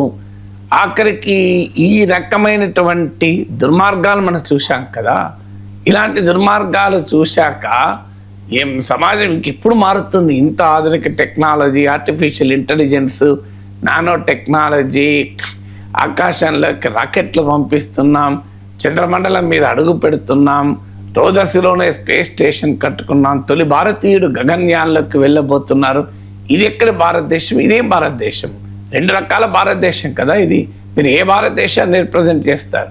ఒక భారతీయుడిగా, దేశభక్తియుత భారతీయుడిగా ఆధునిక భారతదేశానికి ప్రాతినిధ్యం వహిస్తున్న అలాంటి వారు. కానీ ఛాందసవాద భావాల భారతదేశానికి గౌరవించడం అంటే దేశభక్తి కాదు. ఇది దేశం అంటే మట్టి కాదే, దేశం అంటే మనుషులు. మంచి చెడ్డలు మనుషులందున ఎంచి చూడక రెండే కొమ్ములు, మంచి అన్నది మాల అయితే ఆ మాలనే ఎగుదును అన్న మహాకవి గురజాడ మాటలు మర్చిపోయామా? సో నాకు ఇప్పటికి గుర్తు, నేను 8 years ఏమో ఉన్నప్పుడు, చాలా చిన్నప్పుడు మా ఇంట్లో ఉండగా దళిత బిడ్డ వస్తే ఆడుకున్నాను నేను. ఇద్దరు మా నాన్నమ్మ చూసి, అరే మనం ముట్టుకోవద్దురా, మనం పెద్ద కులాలలో అంటే నేను అన్నాను, సర్వంతరి నువ్వే కదా నానమ్మ పురాణాలు చెప్పేది, నేను రామాయణం భారతం నాతో చదివించావు, అందులో ఏం చెప్పారు, ప్రతి స్తంభంలో కూడా నరసింహస్వామి ఉంటారు కదా, చక్ర సర్వోపగతం ఎందెందు వెతికిన ఎందెందు కలదు అనుకున్నాం కదా, సర్వంతర్యమైనటువంటి ఈశ్వరుడు నా ఫ్రెండ్లో ఉండదా అన్న. అంటే నీకు ఎక్కువైపోయిన తెలివి అన్నది మా నాన్న. అట్లా నన్ను ముట్టుకోవద్దు అన్నందుకు మధ్యాహ్నంపై వాళ్ళు ఇట్లా భోజనం చేసి వచ్చాను. మొన్న మా ఊరి వాళ్ళు నా పైన వీడియోలు చేసినప్పుడు దాన్ని ప్రస్తావించారు. మీరు అక్కడికి వెళ్ళి వాళ్ళ ఇంట్లో భోజనం చేసి వచ్చాను నేను. అంటే ఎప్పుడు చెప్పండి వాళ్ళ ఇంట్లో తినొస్తాను నేను అని. ఎప్పుడు చాలా చిన్నప్పుడు, 8 years, 9 years, చాలా చిన్నప్పుడు. ఎందుకు ఈ అనుభవం చెప్తున్నా అంటే, ఈ ఛాందస భావాలపైన ఈ సమాజమే పోరాడింది కదా, మీకు ఈ సమాజం తిరగబడింది కదా. అలాంటి దేశ రాజ్యాంగాన్ని అవమానించడం, దేశంలో ఉన్న చట్టాలను అవమానించడం అంటరానితనం నేరం కదా భారత రాజ్యాంగం ప్రకారం. ఏ రకంగా శుద్ధీకరణ చేశారు? మేము నా పార్టీ ఇలాంటిది ప్రోత్సహించదు అని చెప్పినట్టు అన్నారు. మరి ఎందుకు జరుగుతున్నాయి ఇవన్నీ? గతంలో జరిగిన ఇలా దేశ చరిత్రలో ఎప్పుడైనా ఒక ప్రతిపక్ష నేత మీటింగ్కి వెళ్తే ఆ శుద్ధీకరణ పేరు జరిగింది ఎప్పుడన్నా? ఇదివరకు జరిగినాయా? ఈ మధ్య కాలంలోనే ఈ రకమైన కాలం చెల్లిన ఛాందసవాద భావాలు గర్వంగా ఎందుకు ఊరేగుతున్నాయి సమాజంలో? ఎవరు ఎండ చూసుకొని ఊరేగుతున్నాయి, ఎవరి స్ఫూర్తితో ఊరేగుతున్నాయి అనేది ఆలోచించాలి కదా. నేను మీ నిజాయితీ చూపెట్టండి, వాళ్ళని కఠినంగా చర్యలు తీసుకోండి, వాళ్ళపైన వట్టిగా స్టేట్మెంట్ ఇవ్వడం కాదు కదా. ఇలాంటి విషయంలో దేశం మొత్తం ఏకోన్ముఖంగా వ్యతిరేకించాలి కదా. అది మీరు అన్యాయం కాకపోతే ఏంటిది?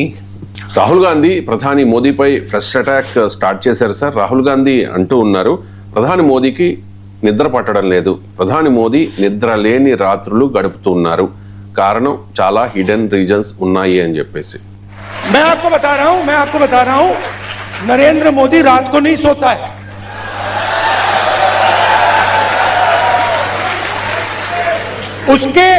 उसके अलग अलग कारण है, उसका एक ऑब्वियस कारण है और उसके बहुत सारे हिडन कारण भी हैं।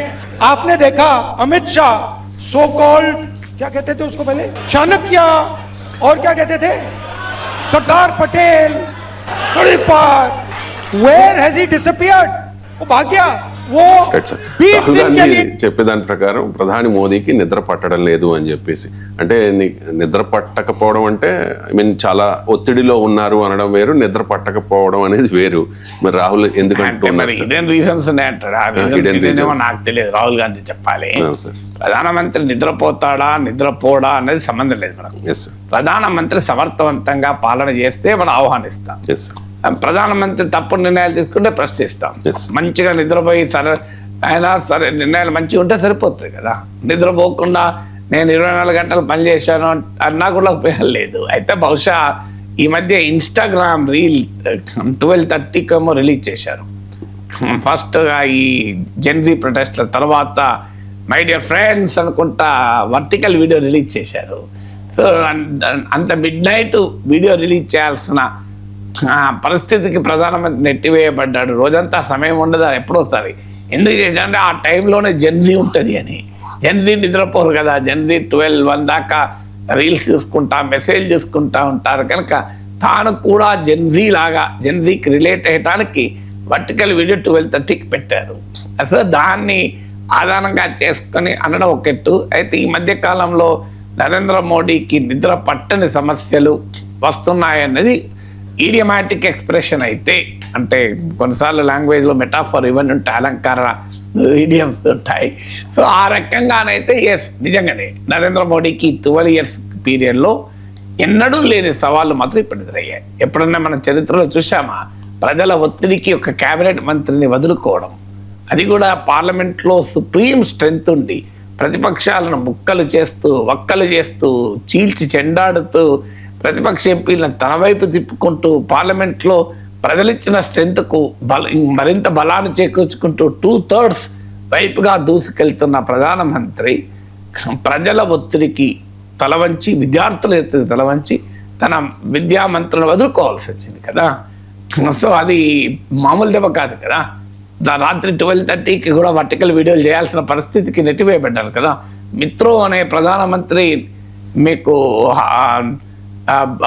మై డియర్ ఫ్రెండ్స్ అంటున్నారు కదా. నమస్తే అనే ప్రధానమంత్రి హాయ్ ఫ్రెండ్స్ అంటున్నారు కదా. ఇంత మార్పు ఎందుకు రావాల్సి వచ్చింది అంటే జెన్జీ ఇంపాక్ట్ జెన్జీ ఎఫెక్ట్ క్లియర్గా కనబడుతుంది. అందువల్ల డెఫినెట్గా మీకు ఇటీవల ఇష్యూస్ అన్ని రామ మందిరంలో చందా చోరీ అసలు ఇప్పటి వరకు మౌనమే కదా. మోడీ మాట్లాడలేకపోయారు కదా. ఏం మాట్లాడటానికి కూడా అవకాశం లేని పరిస్థితి నెట్టివేయబడ్డారు. మీకు ఫస్ట్ టైం కదా మీకు బీజేపీ కోర్ కాన్స్టిట్యున్సీ హిందుత్వ కాన్స్టిట్యున్సీలోనే ప్రశ్నలు ఎదురయ్యాయి. సీ ఓటర్ సర్వే ప్రకారం 53% ఆఫ్ ఎన్డీఏ ఓటర్స్ ఇది మా బిట్రేల్ ఆఫ్ ట్రస్ట్ అన్నారు, మా విశ్వాసఘాతకం అనేది అన్నారు. అలాగే ఇథనాల్ పెట్రోల్ తలగా పలిగిపోతుంది. బీజేపీ ప్రభుత్వం దాన్ని విపరీతంగా ఛాంపియన్ చేశారు. ఇవాళ ఎన్డీఏ ఓటర్లు ఇదే సీ ఓటర్ సర్వే ప్రకారం 50% ఆఫ్ ఎన్డీఏ ఓటర్స్ మాకు ఈ ఇథనాల్ బ్లెండెడ్ పెట్రోల్కి మేము వ్యతిరేకమన్నారు. ఫస్ట్ టైం ఆపరేషన్ సింధూర్ తర్వాత, అంతకుముందు బాలాకోట్ స్ట్రైక్స్ తర్వాత మోడీకి వచ్చిన ఇమేజ్ ఆపరేషన్ సింధూర్ తర్వాత రాలేదు. కారణం ఏంటంటే అర్ధాంతరంగా యుద్ధం ఆపాడు అనే విమర్శలు పార్టీ సపోర్టర్స్ నుంచి వచ్చింది. మీకు హిందుత్వ సపోర్ట్ పరివారం నుంచి వచ్చింది కదా. మీకు ట్రంప్ ఇంత దారుణంగా డెడ్ ఎకానమీ అని అవమానిస్తున్న Narendra Modi my good friend అనుకుంటూ మాట్లాడుతున్నాడే తప్ప ఎక్కడా నిలదీయడం లేదు అన్న విమర్శలు వస్తున్నాయి. పశ్చిమాసియాలో దివాలాకోర్ పాకిస్తాన్ కీలక పాత్ర పోషిస్తుంటే మన దేశం అసలు అక్కడ గ్లోబల్ కన్వర్జేషన్లోనే లేదు కదా. ఆ డిప్లొమసీలో ఎక్కడా లేదు, క్లియర్గా ఫెయిల్ అయ్యారు కదా. మనం ఇజ్రాయెల్తో కంప్లీట్గా అంటకాగి బ్యాలెన్స్ కోల్పోయి వెస్ట్ ఏషియాలో మనం నిమిత్త మాత్రం అయిపోయాం కదా. విశ్వగురు ఏమయ్యారు అనే ప్రశ్న ఎదురవుతోంది కదా. సో ఇవన్నీ కూడా అవుతున్న సమయంలో మీకు ఎకానమీలో జాబ్లెస్నెస్ పెరుగుతోంది, ఇన్ఫ్లేషన్ పెరుగుతోంది. మీకు మిడిల్ క్లాస్లో బీజేపీ కోర్ కాన్స్టిట్యున్సీ ఉన్న మిడిల్ క్లాస్లో యాంగర్ పెరుగుతోంది. వీటి రిజల్ట్ కూడా కనబడుతుంది. బంకీపూర్లో బీజేపీ ఓటింగ్ 25% పడిపోయింది. మీకు Kayastha, Brahman, Thakur, upper caste dominated seat అది. మీకు దాటియాలో కూడా మీకు యశోధర రాజ సింధియా బీజేపీ నాయకురాలే చెప్పారు ఆత్మమంతన్ కా సమయ హే అని, అంటే ఆత్మ పరిశోధన చేసుకోవాల్సిన సమయం ఇది అని. ఎందుకంటే దాటియా గ్వాలియర్ ప్రాంతంలో ఉన్న దాటియాలో మీకు అప్పర్ కాస్ట్ ఓట్లు దూరమయ్యాయని చెప్పి విశ్లేషణలు వస్తుంది. ఈవెన్ గుజరాత్లోని వదోదరా ప్రాంతంలో మంజల్పూర్లో కూడా బీజేపీ ఓటింగ్ తగ్గింది, కాంగ్రెస్ ఓటింగ్ పెరిగింది. బీజేపీ గెలవచ్చు. అందువల్ల మీకు 2024 ఎన్నికలకు ముందే రాజస్థాన్లో రాజపూట్ ఓటు దూరం అవుతుంది అన్న ఆందోళన మొదలైంది. రవీంద్ర సింగ్ బాటి అనే ఏబీవీపీ నుంచి వచ్చిన నాయకుడు బయటకు వచ్చి ఇండిపెండెంట్గా పోటీ చేస్తే ఎమ్మెల్యేగా గెలిచి బీజేపీని 4th ప్లేస్కి పంపించేశాడు. అసెంబ్లీ పార్లమెంట్కి పోటీ చేస్తే 2nd ప్లేస్కి వచ్చి బీజేపీకి 3rd ప్లేస్కి పంపించాడు. సో ఈ పరిణామాలన్నీ జరుగుతున్నప్పుడు సహజంగానే బీజేపీకి అంతా తానై బీజేపీ విజయానికి ప్రధాన కారణమైనటువంటి నరేంద్ర మోడీ కాస్త టెన్షన్ ఉండొచ్చు, ఉండడమే మంచిది కూడా కదా. టెన్షన్ ఉంటేనే మనిషి రికవర్ అవుతారు, తప్పులు తెలుసుకుంటారు, కాస్త కరెక్టింగ్ మెకానిజం చేస్తారు. అందువల్ల పొలిటికల్గా ఫస్ట్ టైం ఈ 12 yearsలో నరేంద్ర మోడీకి ఈ స్థాయిలో రివర్సెస్ ఎప్పుడు రాలేదు. 2024 ఎలక్షన్స్లో వచ్చిన మాట నిజం, 240కి పడిపోయింది. కానీ తర్వాత వెంటనే అసెంబ్లీ ఎన్నికల్లో గెలిచి రిక్కిపోయారు. కానీ ఇప్పుడు చాలా తీవ్రమైనటువంటి సవాళ్ళు అయితే వస్తున్నాయి. మోదీ విదేశాంగ విధానంపై కూడా రాహుల్ సెటరిక్ గా స్పందించారు సార్. మోదీ విదేశాంగ విధానం అంటే ఆయన విదేశాలకు వెళతారు, అక్కడ వారిని ఆలింగనం చేసుకుంటారు అని చెప్పి సెటరిక్ గా స్పందించారు. Foreign policy is this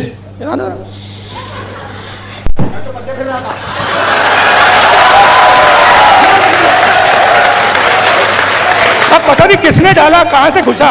Imagine the ignorance. Foreign policy. एक चीज पूछ सकता हूँ? मिलनी समझ के तो नहीं पकड़ा था? I have not reached there yet. But पता नहीं कहां से घुस गया कि फॉरेन पॉलिसी का मतलब नेताओं से गले लगना। సార్ రాహుల్ గాంధీ సభ వేదిక మీద ఉన్న సందీప్ దీక్షిత్ను హగ్ చేసుకున్నారు సార్. సందీప్ దీక్షిత్ ఒక మాట అన్నారు సార్, నన్ను మీరు మెలోని అనుకోలేదు కదా అని చెప్పి, వెంటనే నేను ఆ స్థాయికి చేరుకోలేదు అని చెప్పి రాహుల్ ప్రతిస్పందించారు. దీని మీద భారతీయ జనతా పార్టీ చాలా అభ్యంతరం వ్యక్తం చేస్తోంది సార్. ఏంటి సార్ ఈ హగ్గింగ్ పాలిటిక్స్? అంటే హగ్లమసీ అంటారు దీన్ని. హగ్లమసీ మీకు డిప్లొమసీని హగ్స్ తో మాత్రమే అంటే హగ్లమసీ అని అంటారు. సో ఈ హగ్లమసీ అంటే మీకు prime minister is known for it, అందులో డిస్ప్యూట్ ఏముంది మీకు. అంటే హగ్లమసీ అంటే ఏంటిదంటే మనం నెగటివ్ డెరగేటరీ మీనింగే తీసుకోకూడదు. అంటే ఆ విమర్శనికి ఏంటి అంటే పర్సనలైజ్ డిప్లొమసీ, అంటే పర్సనల్ ఫ్రెండ్షిప్ ద్వారా మీకు దేశ ప్రయోజనాలు నిలబడతాయన్నది మోడీ నమ్మకం. అందుకే మీరు గమనించండి, భారతదేశంలో ఏ ప్రధానమంత్రికి రానన్ని ఇవ్వనన్ని అవార్డులు నరేంద్ర మోడీకి ఇస్తూనే ఉన్నారు. అవార్డులు ఇవ్వడం అంటే అప్పటికప్పుడు అవార్డు తయారు చేసి స్పెల్లింగ్ ఎర్రర్స్తో ఇచ్చిన సందర్భాలు కూడా ఉన్నాయి. సో అంటే personalize diplomacy. Modi Trump close friends, Modi Jinping friends, Jinping Modi కలిసి ఉయ్యలుగారు. మీకు ఆ ఫోటోలు ఉంటాయి, గూగుల్లో కొడితే వచ్చేస్తాయి, గూగుల్ ఇమేజెస్లో మోడీ జింపింగ్ ఉయ్యలుగిన వీడియోలు, మహాబలిపురం రాళ్లపైన కూర్చొని మీకు మాట్లాడిన వుహాన్లో మాట్లాడినవి మామూలు క్లోజెస్ కాదు. జింపింగ్తో, పుటిన్తో ఫ్రెండ్షిప్. ఇలా నవాజ్ షరీఫ్ అయితే ఏకంగా బర్త్డేకి వెళ్ళిపోయారు. మీకు ఆఫ్ఘనిస్తాన్ నుంచి అన్షెడ్యూల్డ్ విజిట్, అంటే ముందు ప్రకటించకుండా నవాజ్ షరీఫ్ ఇంటికి వెళ్ళిపోయి ఆయన మనవరాలు పెళ్లి కట్టండి, ఆయన తల్లికి పాదాభివందనం చేసి ఆయన ఇంట్లో భోజనం చేసి వచ్చారు. నైబర్హుడ్ డిప్లొమసీ అని చెప్పి ప్రమాణ స్వీకారం సమయంలోనే దక్షిణాసియా నేతలందరినీ పిలిచారు. సో అందువల్ల మీకు అరబ్ దేశాలు, సౌదీ షేక్తో రాజులతోనూ, అరబ్ దేశాల రాజులతో కూడా పర్సనల్ ఫ్రెండ్షిప్. సౌదీ అరేబియా కూడా హయ్యెస్ట్ అవార్డు ఇచ్చింది నరేంద్ర మోడీకి. చూడు, ముస్లిం దేశాలకు కూడా మోడీకి ఎలా పర్సనల్గా గౌరవం ఇస్తున్నాయని చెప్పి ప్రచారం కూడా బీజేపీ చేసుకుంది. కానీ రిజల్ట్ ఏంటి? ఇలా మీకు ఒక్కొక్కరు చూడండి. సౌదీ అరేబియా మోడీకి హయ్యెస్ట్ అవార్డు ఇచ్చింది. నరేంద్ర మోడీకి సౌదీ రాజ కుటుంబం చాలా సన్నిహితం. కానీ అల్టిమేట్గా ఏం జరిగింది? సౌదీ అరేబియా పాకిస్తాన్, తుర్కీలతో కలిసి మన ప్రమాదకరమైన శత్రువైన పాకిస్తాన్తో కలిసి నాటో తరహా ఒప్పందం చేసుకున్నారు. పాకిస్తాన్ ప్రైమ్ మినిస్టర్ నవాజ్ షరీఫ్తో అంత పర్సనలైజ్డ్ ఫ్రెండ్షిప్ చేస్తే ఇవాళ నవాజ్ షరీఫ్ సోదరుడు నాయకత్వంలో ఉన్న పాకిస్తాన్తోనే మన ఆపరేషన్ సింధూర్ జరపాల్సి వచ్చింది కదా. ట్రంప్తో మాకు ఇంత ఫ్రెండ్షిప్, హౌడీ మోడీ, కెంచో ట్రంప్, నమస్తే ట్రంప్ అని మామూలు ప్రచారం జరగలేదు కదా. ఏం జరిగింది? ట్రంప్ మన మీద ప్రపంచంలో ఏ దేశం పైన విధించినంత టారిఫ్ విధించారు. ఆఖరికి మన దేశ బిడ్డలకు చైన్లు వేసి ఇంటికి పంపించారు. H1B వీసాలు తీసేస్తున్నారు, OPT అవకాశాలు తీసేస్తున్నారు, భారతదేశ ఉత్పత్తుల్ని అడ్డుకుంటున్నారు, భారతదేశ ఎగుమతులను అడ్డుకుంటున్నారు, మనం చచ్చిపోయిన ఎకానమీ అంటున్నాడు, డెడ్ ఎకానమీ అంటున్నాడు, మనకు సముద్రంలో దూకి సావండి అంటున్నారు. అసలు ఎంత భయంకర ఐ లవ్ పాకిస్తాన్ అంటూ డ్యూయట్లు పాడుతున్నాడు. మరి ట్రంప్తో మోడీ ఫ్రెండ్షిప్ వల్ల మనకు కలిగింది ఏంటి? జింపింగ్తో కలిసి మోడీ ఉయ్యలుగారు. మహాబలిపురం నుంచి వుహాన్ల వరకు ఆ సముద్రపు బీచ్లో ఉన్న రాళ్లపై కూర్చొని ప్రశాంత వాతావరణంలో ఏకాంతంగా సంభాషణలు జరిపారు. ఏం జరిగింది దానివల్ల? గాల్వాన్ లోయలో మనపై దాడి జరిగింది. సో మనం ఈ డిప్లొమసీ అంటే పర్సనలైజ్డ్ డిప్లొమసీ ఫెయిల్ అవుతుంది అనేది క్లియర్గా అర్థమవుతుంది కదా. ఇప్పుడు ఇన్ని ఉదాహరణలు చెప్పాను, ఇంకా 100 ఉదాహరణలు దొరుకుతాయి మనకు. అందువల్ల పర్సనలైజ్డ్ డిప్లొమసీ. నెతన్యాహుతో స్నేహం ఎక్కడికి పోయింది? ఆఖరికి మన కంప్లీట్గా నెతన్యాహును నమ్మి ఇరాన్లో రెజీమ్ చేంజ్ జరుగుతుందని నమ్మి మనం ఆఖరికి ఇరాన్ వదులుకున్నాము. ఆఖరికి గ్లోబల్ కన్వర్జేషన్లో ఇప్పుడు మనం ప్రేక్షక పాత్ర పోషిస్తున్నాం. అసలు ఇండియాకు సంబంధమే లేదు మీకు ఇంత వెస్ట్ ఏషియాలో జరుగుతుంటే. అందువల్ల ఈ పర్సనలైజ్డ్ డిప్లొమసీ అంతా భారతదేశానికి నష్టం జరిగిస్తుంది. అందువల్ల ఈ హగ్లమసీ, పర్సనలైజ్డ్ డిప్లొమసీ దేశానికి ఉపయోగం కాదు. ఒక ఇండిపెండెంట్ ఫారిన్ పాలసీ. మీకు ఆయన నిన్న రాహుల్ గాంధీ ఇంకో ఉదాహరణ కూడా చెప్పాడు. ఇందిరాగాంధీతో తాను, తన మదర్ సోనియా గాంధీ అమెరికా పర్యటనకు వెళ్ళాము, అఫీషియల్ బ్యాంక్వెట్ ఇచ్చారు. అమెరికన్ ప్రెసిడెంట్ సతీమణి దానికి వెళ్ళినప్పుడు అప్పుడు ఇందిరాగాంధీ అన్న మాటలు personal friendship and national interest రెండు వేరు. మా దేశ foreign policy defined by our national interest. మా దేశ ప్రయోజనాలకు ఆధారంగానే ఫారిన్ పాలసీ ఉంటుంది తప్ప ఫారిన్ ఈ పర్సనలైజ్ ఫ్రెండ్షిప్తో సంబంధం లేదని డిన్నర్కి వెళ్ళి మాట్లాడారు ఇందిరాగాంధీ. సో అది మరి అన్నట్లే కదా, న్యూయార్క్లో యునైటెడ్ నేషన్ మీటింగ్కి వెళ్తే ఇందిరాగాంధీని పంజాబ్లో కాశ్మీర్లో మానవ హక్కుల ఉల్లంఘన జరుగుతున్నది అని ఒక వెస్టర్న్ అమెరికన్ విలేకరు అడిగితే అమెరికా గడ్డ పైన నిలబడి ఇందిరాగాంధీ ఇచ్చిన ఆన్సర్ ఏంటో తెలుసా? దక్షిణాఫ్రికాలో శ్వేతజాతి దురహంకార ప్రభుత్వానికి మద్దతు ఇస్తూ పాలస్తీనా ప్రజల ఊచకోతను సమర్థిస్తున్న అమెరికా కక్కుందా మా గురించి మాట్లాడేది అన్నది. ఇది అమెరికా గడ్డపైన అన్నది, ఎక్కడో కాదు. అంత ధైర్యంగా అన్నారు. ఇప్పుడు మనం ఎక్కడున్నాం? డెడెక్ టారిఫ్ అన్నా మాట్లాడతలేము, 500% టారిఫ్ అన్నా మాట్లాడతలేము, చైన్లు కట్టి ఇంటికి పంపించిన మన వాళ్ళని మాట్లాడతలేము, దేనికి మాట్లాడలేకపోతున్నాం కదా. ఆఖరికి పాకిస్తాన్తో యుద్ధం నేను ఆపిన అన్నా మాట్లాడలేదు. మోడీ కంప్లీట్ మౌనం కదా. ఇందిరాగాంధీ అమెరికా గడ్డపైన అమెరికాకు ఆన్సర్ చేసిన తీరు చూసాం. అనొచ్చు ఎవరైనా, అప్పటి పరిస్థితులు వేరు, ఇప్పటి పరిస్థితులు వేరు. ఇప్పుడు కూడా మెక్సికో ప్రైమ్ మినిస్టర్ మాట్లాడుతున్నారు కదా, ట్రంప్ గల్ఫ్ ఆఫ్ మెక్సికోను గల్ఫ్ ఆఫ్ అమెరికాగా మారిస్తే what beautiful name gulf of America అంటే ఆమె ఏమన్నా తెలుసా? వెంటనే యునైటెడ్ స్టేట్స్ ఆఫ్ అమెరికాను యునైటెడ్ స్టేట్స్ ఆఫ్ మెక్సికో మారుస్తా, what beautiful name united states of Mexico అన్నది. ఎంత అన్నది. ఆఖరికి Italy prime minister Giorgia Meloni ఈ మధ్య ట్రంప్ ఉతికారేసింది కదా, ట్రంప్కి అత్యంత సపోర్టర్. కెనడా ప్రైమ్ మినిస్టర్ ఉతికారేసాడు. సౌత్ కొరియా, జపాన్ల ప్రైమ్ మినిస్టర్లు వాయించి పడేశారు కదా. ఇలా ఫ్రెండ్లీ కంట్రీసే ఉతికారేస్తుంటే మన ప్రైమ్ మినిస్టర్ ఏం మాట్లాడతలేడు. ఇది చూసినప్పుడు అనిపిస్తుంది కదా ఈ పర్సనలైజ్ డిప్లొమసీ ఎక్కడ దాకపోయిందని. బీఆర్ఎస్ నేతలపై ముఖ్యమంత్రి రేవంత్ రెడ్డి చాలా తీవ్రమైన ఆరోపణలు చేశారు సార్.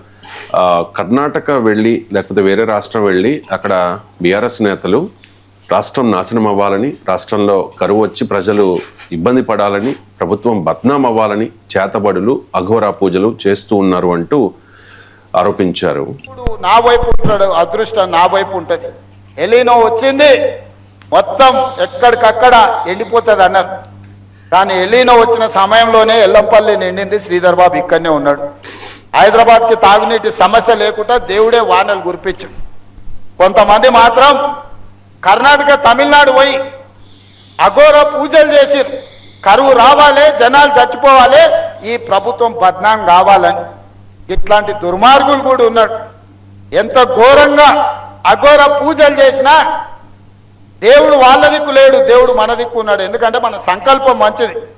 నేను గొప్ప తెలివికల్లో ఉన్నాను నేను చెప్పను, పెద్ద పెద్ద చదువులు చదువుకున్నానని నేను చెప్పను. కానీ 10 మందికి మేలు చేయాలన్న ఆలోచన నాకుంది. అది ఒక్కటి చాలు నన్ను దేవుడు కాపాడడానికి, ఆశీర్వదించడానికి. ఏడికి పోయిన అక్క నేను మీ మధ్యలోనే తిరుగుతున్నా కదా. అందుకే అక్క ఎవరు ఎన్ని చెప్పినా సంసారం నడిపేది మీరు, మీకు తెలుసు సాధక బాధక లేదు. ఇల్లు అలకాలన్నా కూడా ఒకసారి కాదు, ఇల్లు అలికినాక పండుగ చేద్దాం అంటే కూడా ఒకసారి ఉండదు. పైసలు ఉండి పోతే కూడా కిరాణం కొట్టోడు బంద్ చేసుకోకపోతే మనం పాయసం చేయడానికి బెల్లం కొందామంటే వాడు దొరకడు ఒకసారి. అన్ని ఉన్నా కూడా ఒక్కోసారి అల్లు నోట్ల శని ఉన్నది అన్నట్టు ఉంటుంది. కేసీఆర్ పరిస్థితి కదే. అన్నీ ఆయనకున్న అల్లు నోట్ల శని ఉండి ఆయన మింగేసాడు. ఇట్లాంటి వాళ్ళు అఘోర పూజలు అంటే ఏంది లేదు, చేతబడి చేతురు. ఏది పక్క రాష్ట్రాలలో పోయి గిదా 10 ఏళ్ళు అధికారంలో ఉన్నోళ్ళు, 25 ఏళ్ళు తెలంగాణలో ఉన్నోళ్ళు చేతబడి పూజలు చేస్తారా? చేతబడి తిరగబడితే ఏమైతుందో తెలుసు కదా. బుద్ధి సక్క లేకపోతే చేతబడి కూడా తిరగబడుతుంది. గదే అవుతుంది. మళ్ళీ ఇంట్లోకి వెళ్ళి ఫామ్ హౌస్లోకి వెళ్ళి బయటకు వెళ్ళకుండా అవుతుంది. ఏం లేదు. ఏంటి సార్ ముఖ్యమంత్రి పదే పదే చేతబడి అంటూ ఉన్నారు అంటే మంత్రాలకు చింతకాయలు రాలవని ముఖ్యమంత్రికి తెలియదు అంటారా? చేతబడి చేయడం ఏంటంటే ప్రజలు గ్రామీణ ప్రాంతాల్లో ఇప్పటికీ చేతబడులు నమ్ముతారు కనుక ప్రతిపక్షాలని అటాక్ చేయడానికి ప్రజల విశ్వాసాల్ని, ప్రజల మూఢ విశ్వాసాల్ని కూడా ఆయుధాలుగా మలుచుకోవడం రాజకీయాల్లో జరుగుతున్న వ్యవహారం. ఇది ఎట్టి పరిస్థితుల్లో అంగీకరించలేము, ఖచ్చితంగా అభ్యంతరకరం. ఎందుకంటే భారత రాజ్యాంగం ఏం చెప్తోంది? సైంటిఫిక్ టెంపర్, శాస్త్రీయ దృక్పథం పెంచాలి అని చెప్తున్నారు. ఇప్పుడు ముఖ్యమంత్రులే చేతబడులను లెజిటిమసీ ఇస్తే, ప్రమోట్ చేస్తే అది ఎంత ప్రమాదకరం. నేను ఎమ్మెల్సీ ఉన్నప్పుడు నాకు అనుభవం. ఇక్కడే మనకు జడ్చర్ల దగ్గర కేశవపట్నం అని ఒక ఊరు ఉన్నది. ఆ ఊర్లో ఒక మహిళ చెరువులో దూకి చనిపోయింది. ఆ పక్కనే స్కూల్ ఉంటుంది, చెరువు పక్కనే. మీకు ఒక్కసారిగా ఒక మూఢనమ్మకం, ఒక మూఢ విశ్వాసం, వదంతి వ్యాపించింది. ఆ చనిపోయిన ఆమె దయ్యమై స్కూల్లోనే ఉంది అని. దాంతో పిల్లలందరూ భయపడడం మొదలుపెట్టారు, తల్లిదండ్రులు భయపడి పెట్టారు. బడి స్కూల్ మానేశారని చెప్పి మాకు వస్తే జన విజ్ఞాన వేదిక వారు నా దృష్టికి పట్టుకొచ్చారు. నేను అన్నాను మనమే పోదాం అని ఒక పిలిపించాను. దయ్యంతో ఎమ్మెల్సీ ముఖాముఖి అని ఒక కార్యక్రమం ఇచ్చాను. నేను రాత్రంతా పోయి ఆ చెరువు దగ్గర కూర్చుంటాను. మిడ్ నైట్ అమావాస్య రోజు మధ్యరాత్రి, మళ్ళీ మామూలు మధ్యరాత్రులు కాదు, అమావాస్య రోజు చిమ్మని చీకట్లు కదా, కటిక చీకట్లు ఉంటాయి. అమావాస్య అర్ధరాత్రి రోజు దయ్యంతో ఎమ్మెల్సీ ముఖాముఖి. నా ఉద్దేశం ఏంటి అంటే, ఇలా నేనే రాత్రంతా కూర్చొని బయటికి వచ్చి ఉదయాన్నే ఊరంతా తిరిగి చూడు నాకేమన్నా అయిందా, ఈ దయ్యాలు ఉండవు, భూతాలు ఉండవు, చేతబళ్ళు ఉండవు, ఇలాంటివి ఏవి ఉండవు, మీరు నమ్మకండి అని ప్రాక్టికల్గా చూపెడదామని వెళ్ళాను. నేను వెళ్ళే వరకు పెద్ద డప్పులు వాయిద్యాలతో ఒక 200-300 మంది నాకు ఎదురొచ్చారు. నేను కారు దిగడంతోనే పెద్ద ఎత్తున నాకు స్వాగతం పలికారు. నేను చాలా ఆనందపడ్డాను, అబ్బో ప్రజల్లో ఇంత చైతన్యం వచ్చిందని.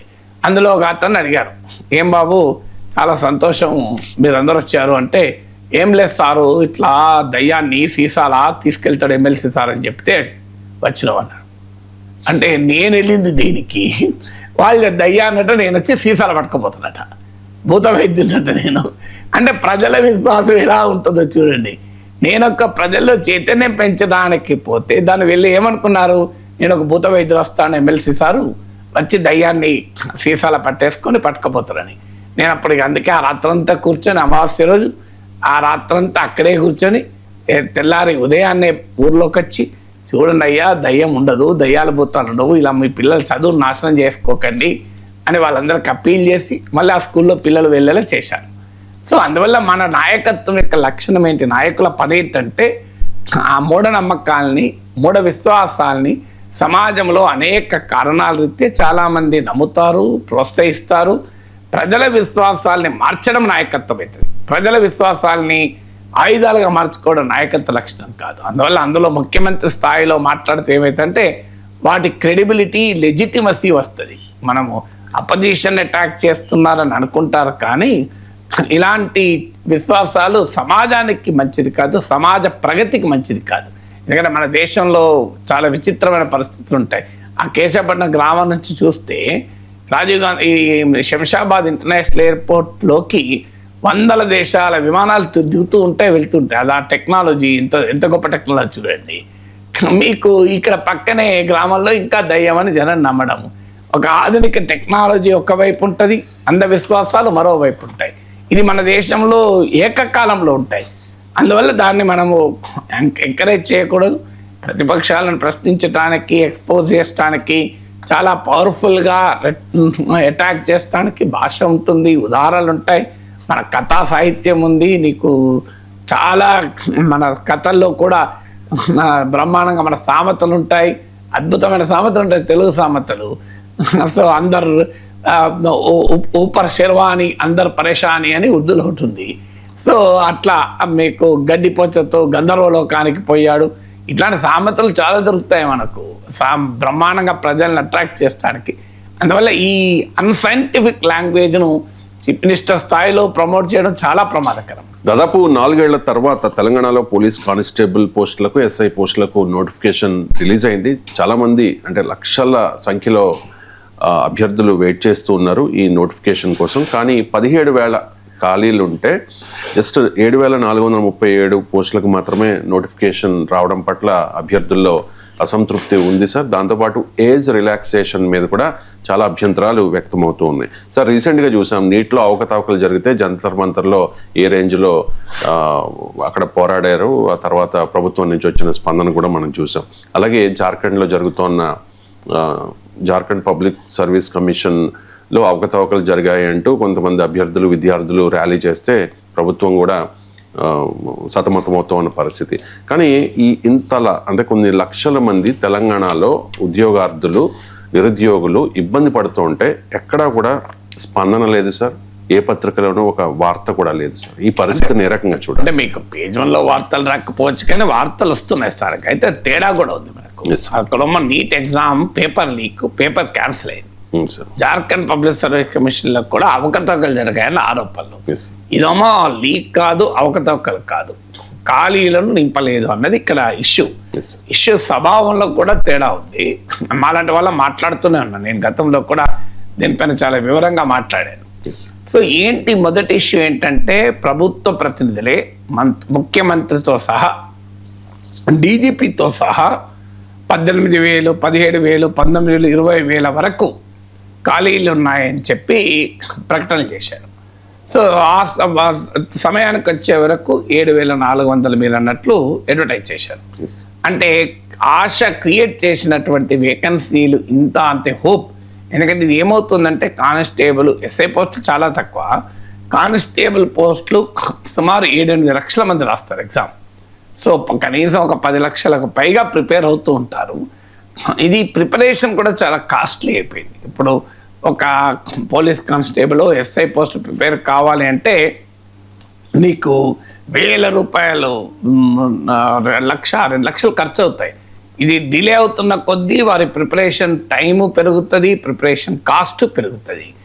చాలామంది ఏంటంటే ఇప్పుడు ఐటీ మోడర్న్ ఎకానమీలో అబ్జార్బ్ అయ్యే సెక్షన్ ఒకటి, ముఖ్యంగా గ్రామీణ ప్రాంతం నుంచి వచ్చినటువంటి కుటుంబాలకు, సామాజికంగా ఆర్థికంగా శిథిలమైన కుటుంబాల నుంచి వచ్చిన బిడ్డలకు పోలీసు ఉద్యోగాలు ఇంకాస్త ముందుకెళ్తే టీచర్ ఉద్యోగాలు తెలంగాణలో, ఉమ్మడి ఆంధ్రప్రదేశ్లో కూడా ఒక ఆశ.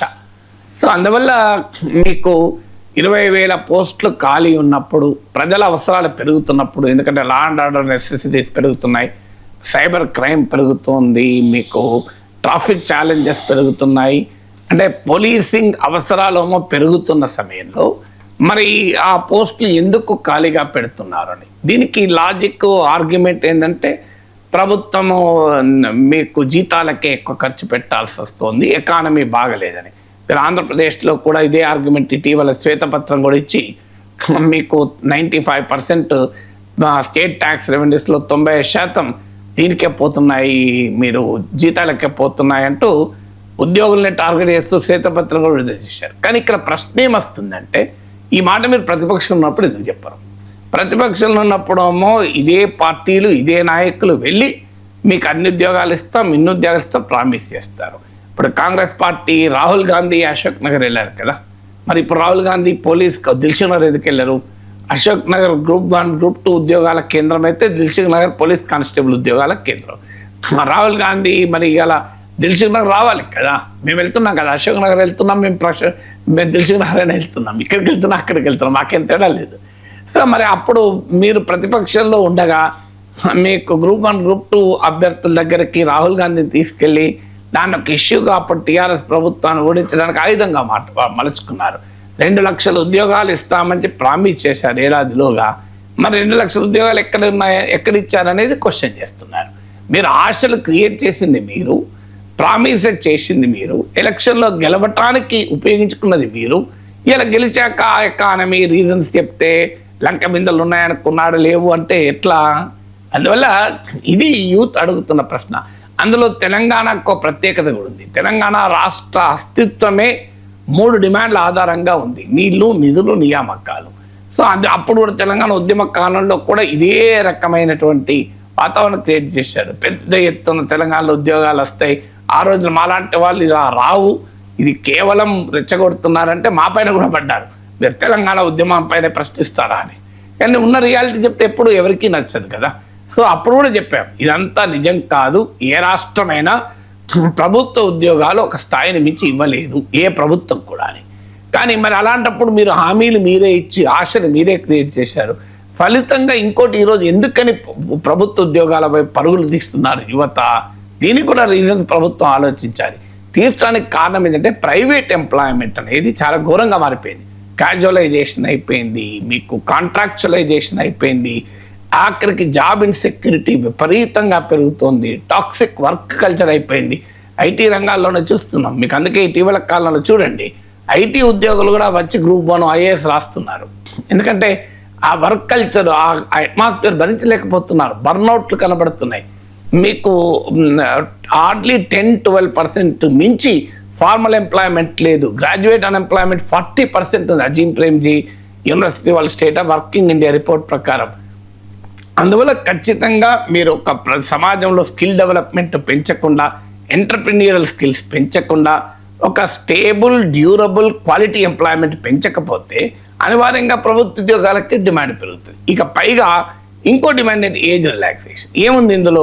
ఇప్పుడు ఎందుకంటే ఇప్పుడు ఉదాహరణకు 26 ఏళ్ళు 27 ఏళ్ళేమో జనరల్కి ఉన్నట్టుంది. ఓకే, ఏదన్నా ఏజ్ ఉండడియండి. మీరు ఒక ఎవ్రీ ఇయర్ ఎగ్జామ్ జరిగితేనో ఏజ్ బార్ కాదు. 4 ఏళ్ళు 5 ఏళ్ళు మీరు ఎగ్జామ్ పెట్టారు. 2022 తర్వాత ఇప్పటివరకు ఎగ్జామ్ లేదు. మరి ఆ అభ్యర్థి తప్పు ఉందా ఏమైనా? తనకు ఏజ్ ఉంది కదా అని ప్రిపరేషన్ మొదలు పెట్టారు. ఎగ్జామ్ మీరు 4 ఏళ్ళకి 5 ఏళ్ళకి పెడతారు.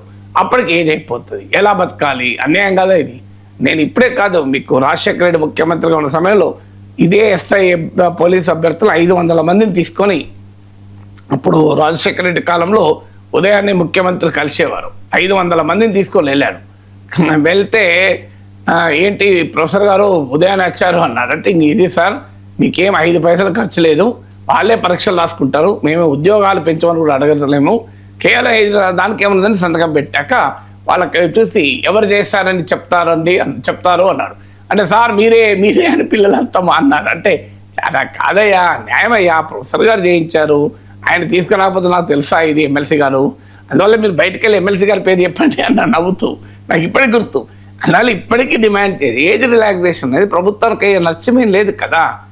మీకు సైంటిఫిక్ ఏంటి? ఐపీఎస్కి ఒక ఏజ్ ఉంటుంది, ఇక్కడ కానిస్టేబుల్కి ఒక ఏజ్, ఎస్ఐకి ఒక ఏం ఏజ్ రిలాక్సేషన్ చేస్తే మీకు పిల్లలు ఎక్కువ కాలం ఇప్పుడు ఆ పోటీలో ఉంటారు. అల్టిమేట్గా కాంపిటీషన్లో నిలబడ్డ వాడికే కదా. అందులో ఫిజికల్ టెస్ట్ కూడా పాస్ కావాలి. మీరు ఏజ్ పెంచినా ఫిజికల్ టెస్ట్ బాగా క్లియర్ కాకపోతే పోలీస్ ఉద్యోగాలు రావు. So what is the problem for you? మీకు ఇవాళ మనం చూస్తున్నాం కదా, 16 ఏళ్ళ వాడు కూర్చుంటే లేవలేడు, లేస్తే కూర్చోలేడు. 40 ఏళ్ళు 50 ఏళ్ళు కూడా ఉరుకులు పరుగులు తీయగలుగుతారు కదా. దేహదారుఢ్యం ఉంటే సరిపోతుంది. ఆ ఏజ్ రిలాక్సేషన్కి వచ్చే నష్టం ఏంటి? అది జెన్యూన్ డిమాండ్. ఎందుకంటే మీ అసమర్థత వల్ల వారు ఏజ్ ఎలిజిబిలిటీ కోల్పోయారు కదా. అందుకే నేను చాలాసార్లు చెప్పాను. నేను ఈవెన్ శాసన మండలిలో కూడా రైజ్ చేశాను, తెలంగాణలో రైజ్ చేశారు, ఆంధ్రలో చేశారు. మొదటిది మీరు ఒక పబ్లిక్ ఎగ్జామ్స్ యాక్ట్ తెచ్చి ఒక ఏడాదిలో ఖాళీ అయిన ఉద్యోగాలన్నీ ఆ ఏడాదిలోనే నింపండి.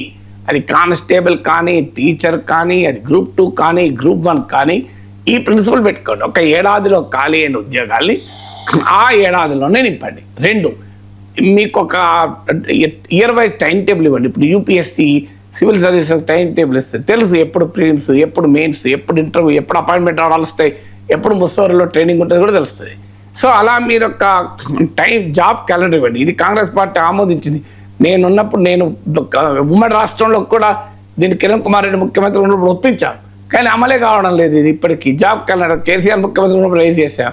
సో ఈ జాబ్ క్యాలెండర్ ఇవ్వండి, అట్లా తెలియాలి. ఇవాళ తెలవాలి. ఇవాళ ఆగస్టులో ఉన్నాం, మన ఆగస్ట్ 14th, డిసెంబర్ 14th ఏముంటుంది, నవంబర్ 15th ఏముంటుంది. ఇది ఇయర్ మొదట్లోనే మీరు ఇచ్చారు అనుకోండి, పిల్లలు ప్రిపేర్ అవుతారు, కష్టపడతారు, కానిస్టేబుల్ అయితే ఎస్ఐ అయితే అవుతారు, కాకపోతే వేరే పని చేసుకుంటారు. ఇది ఏముంది 4-5 ఏళ్ళ Group 1 అయితే నేను జోక్గా అంటుంటాను, 3 సార్లు జీవితంలో అవకాశం వస్తాయి. Group 1 ఒకసారి బాల్యంలో, రెండోసారి యవనంలో, మూడోసారి వృద్ధాప్యంలో. ఒక చీఫ్ మినిస్టర్ ఉండగా నోటిఫికేషన్ వస్తుంది, ఇంకో చీఫ్ మినిస్టర్ ఉండగా ఎగ్జామ్ అవుతుంది, ఇంకో చీఫ్ మినిస్టర్ ఉండగా మీకు నియామక ఆర్డర్స్ వస్తాయి, మరో చీఫ్ మినిస్టర్ ఉండగా కోర్టులో కేసు పడుతుంది, లాస్ట్కి ఇంకో చీఫ్ మినిస్టర్ వచ్చినాక క్యాన్సిల్ అవుతుంది. ఇదేం ఎగ్జామ్స్ అండి? ఇంత దరిద్రంగా ఉంటే మీకు పిల్లలకు ఒక నమ్మకం. అది 2వ ఓపెన్ చేయండి, జాబ్ క్యాలెండర్. 3వది ఏం చేయండి అంటే మీరు జాబ్స్ అయితే అందరికీ ఇవ్వలేరు, కానీ నాణ్యత కలిగిన శిక్షణ ఇవ్వచ్చు కదా అందరికీ. ఇలా ఒక బిడ్డ కానిస్టేబుల్ ఉద్యోగానికి ప్రిపేర్ అవుతారంటే చాలా పేదవాళ్ళు వస్తారు. వాళ్ళు వచ్చి నీకు దిల్సుఖ్నగర్లో రూములు రెంట్ తీసుకొని 1000 అశోక్ నగర్లో 1000 ఎందుకు తగలేయాలి? మీరు ఇలా టెక్నాలజీ అద్భుతంగా డెవలప్ అయింది. క్వాలిటీ శిక్షణ ఇవ్వండి. మీకు నేనైతే శాసన మండలిలో అనేకసార్లు రైజ్ చేశాను, మొత్తం బాధ్యత నేను తీసుకుంటాను, మీకు 5 పైసలు నాకు రెమ్యునరేషన్ వద్దు, నాకు ఏ పోస్ట్ వద్దు, నేను ఫ్రీగా చేసి పెడతాను అన్నాను. ఎవరు పట్టించుకున్నాడే లేడా? కంప్లీట్ బాధ్యత తీసుకుంటానని చెప్పాను. ఎందుకంటే ఆ రోజుల్లో అయితే దానికి తగ్గట్టు ఇన్ఫ్రాస్ట్రక్చర్ ఉన్నాయి. ఇప్పుడు ఎస్సీ స్టడీ సర్కిళ్ళు, బీసీ స్టడీ సర్కిళ్ళు, మైనార్టీ స్టడీ సర్కిళ్ళు, ట్రైబల్ స్టడీ సర్కిల్ ఉన్నాయి. కానీ క్వాలిటీ అనేది నేను అక్కడ క్లాసులు చెప్పినట్టుగా చెప్తాను. ఈ మధ్య వెళ్ళలేదు కానీ గతంలో చాలాసార్లు క్లాసులు చెప్పాను. హారిబుల్గా ఉంటాయి క్వాలిటీ స్టాండర్డ్స్. మరి ఎందుకు అవి చేయలేరు మీరు? అదంతా ఎందుకు? ఇవాళ పిల్లలకు మీరు స్టడీ హాల్స్ నిర్మించండి. పిల్లలు డబ్బులు కట్టి అలా ఆశగ్నాల్లో స్టడీ హాల్లో చదువుకుంటారు. మీరు స్టడీ హాల్ నిర్మించండి. ఈవెన్ మీకు మీకు ఒక ఎగ్జామినేషన్ ప్రిపేర్ అయ్యే వారికి ఒక అకామిడేషన్ కల్పించండి. పిల్లలకు కనీసం భారం తగ్గుతుంది కదా. ఇలాంటి పనులు చేయగలిగింది అనుకో. ప్రభుత్వం అందరికీ ఉద్యోగాలు ఇవ్వలేదు, కానీ నేను అందరితో డబ్బులు లేకపోయినా నాకు ప్రాపర్ శిక్షణ వచ్చింది, నేను కాన్ఫిడెన్స్తో ఎగ్జామ్ రాస్తున్నా. రాకపోతే నా తప్పు అనుకుంటారు కదా. ఆ పని చేసడానికి ప్రభుత్వానికి ఏమి 1000 కోట్లు ఖర్చు కావు కదా.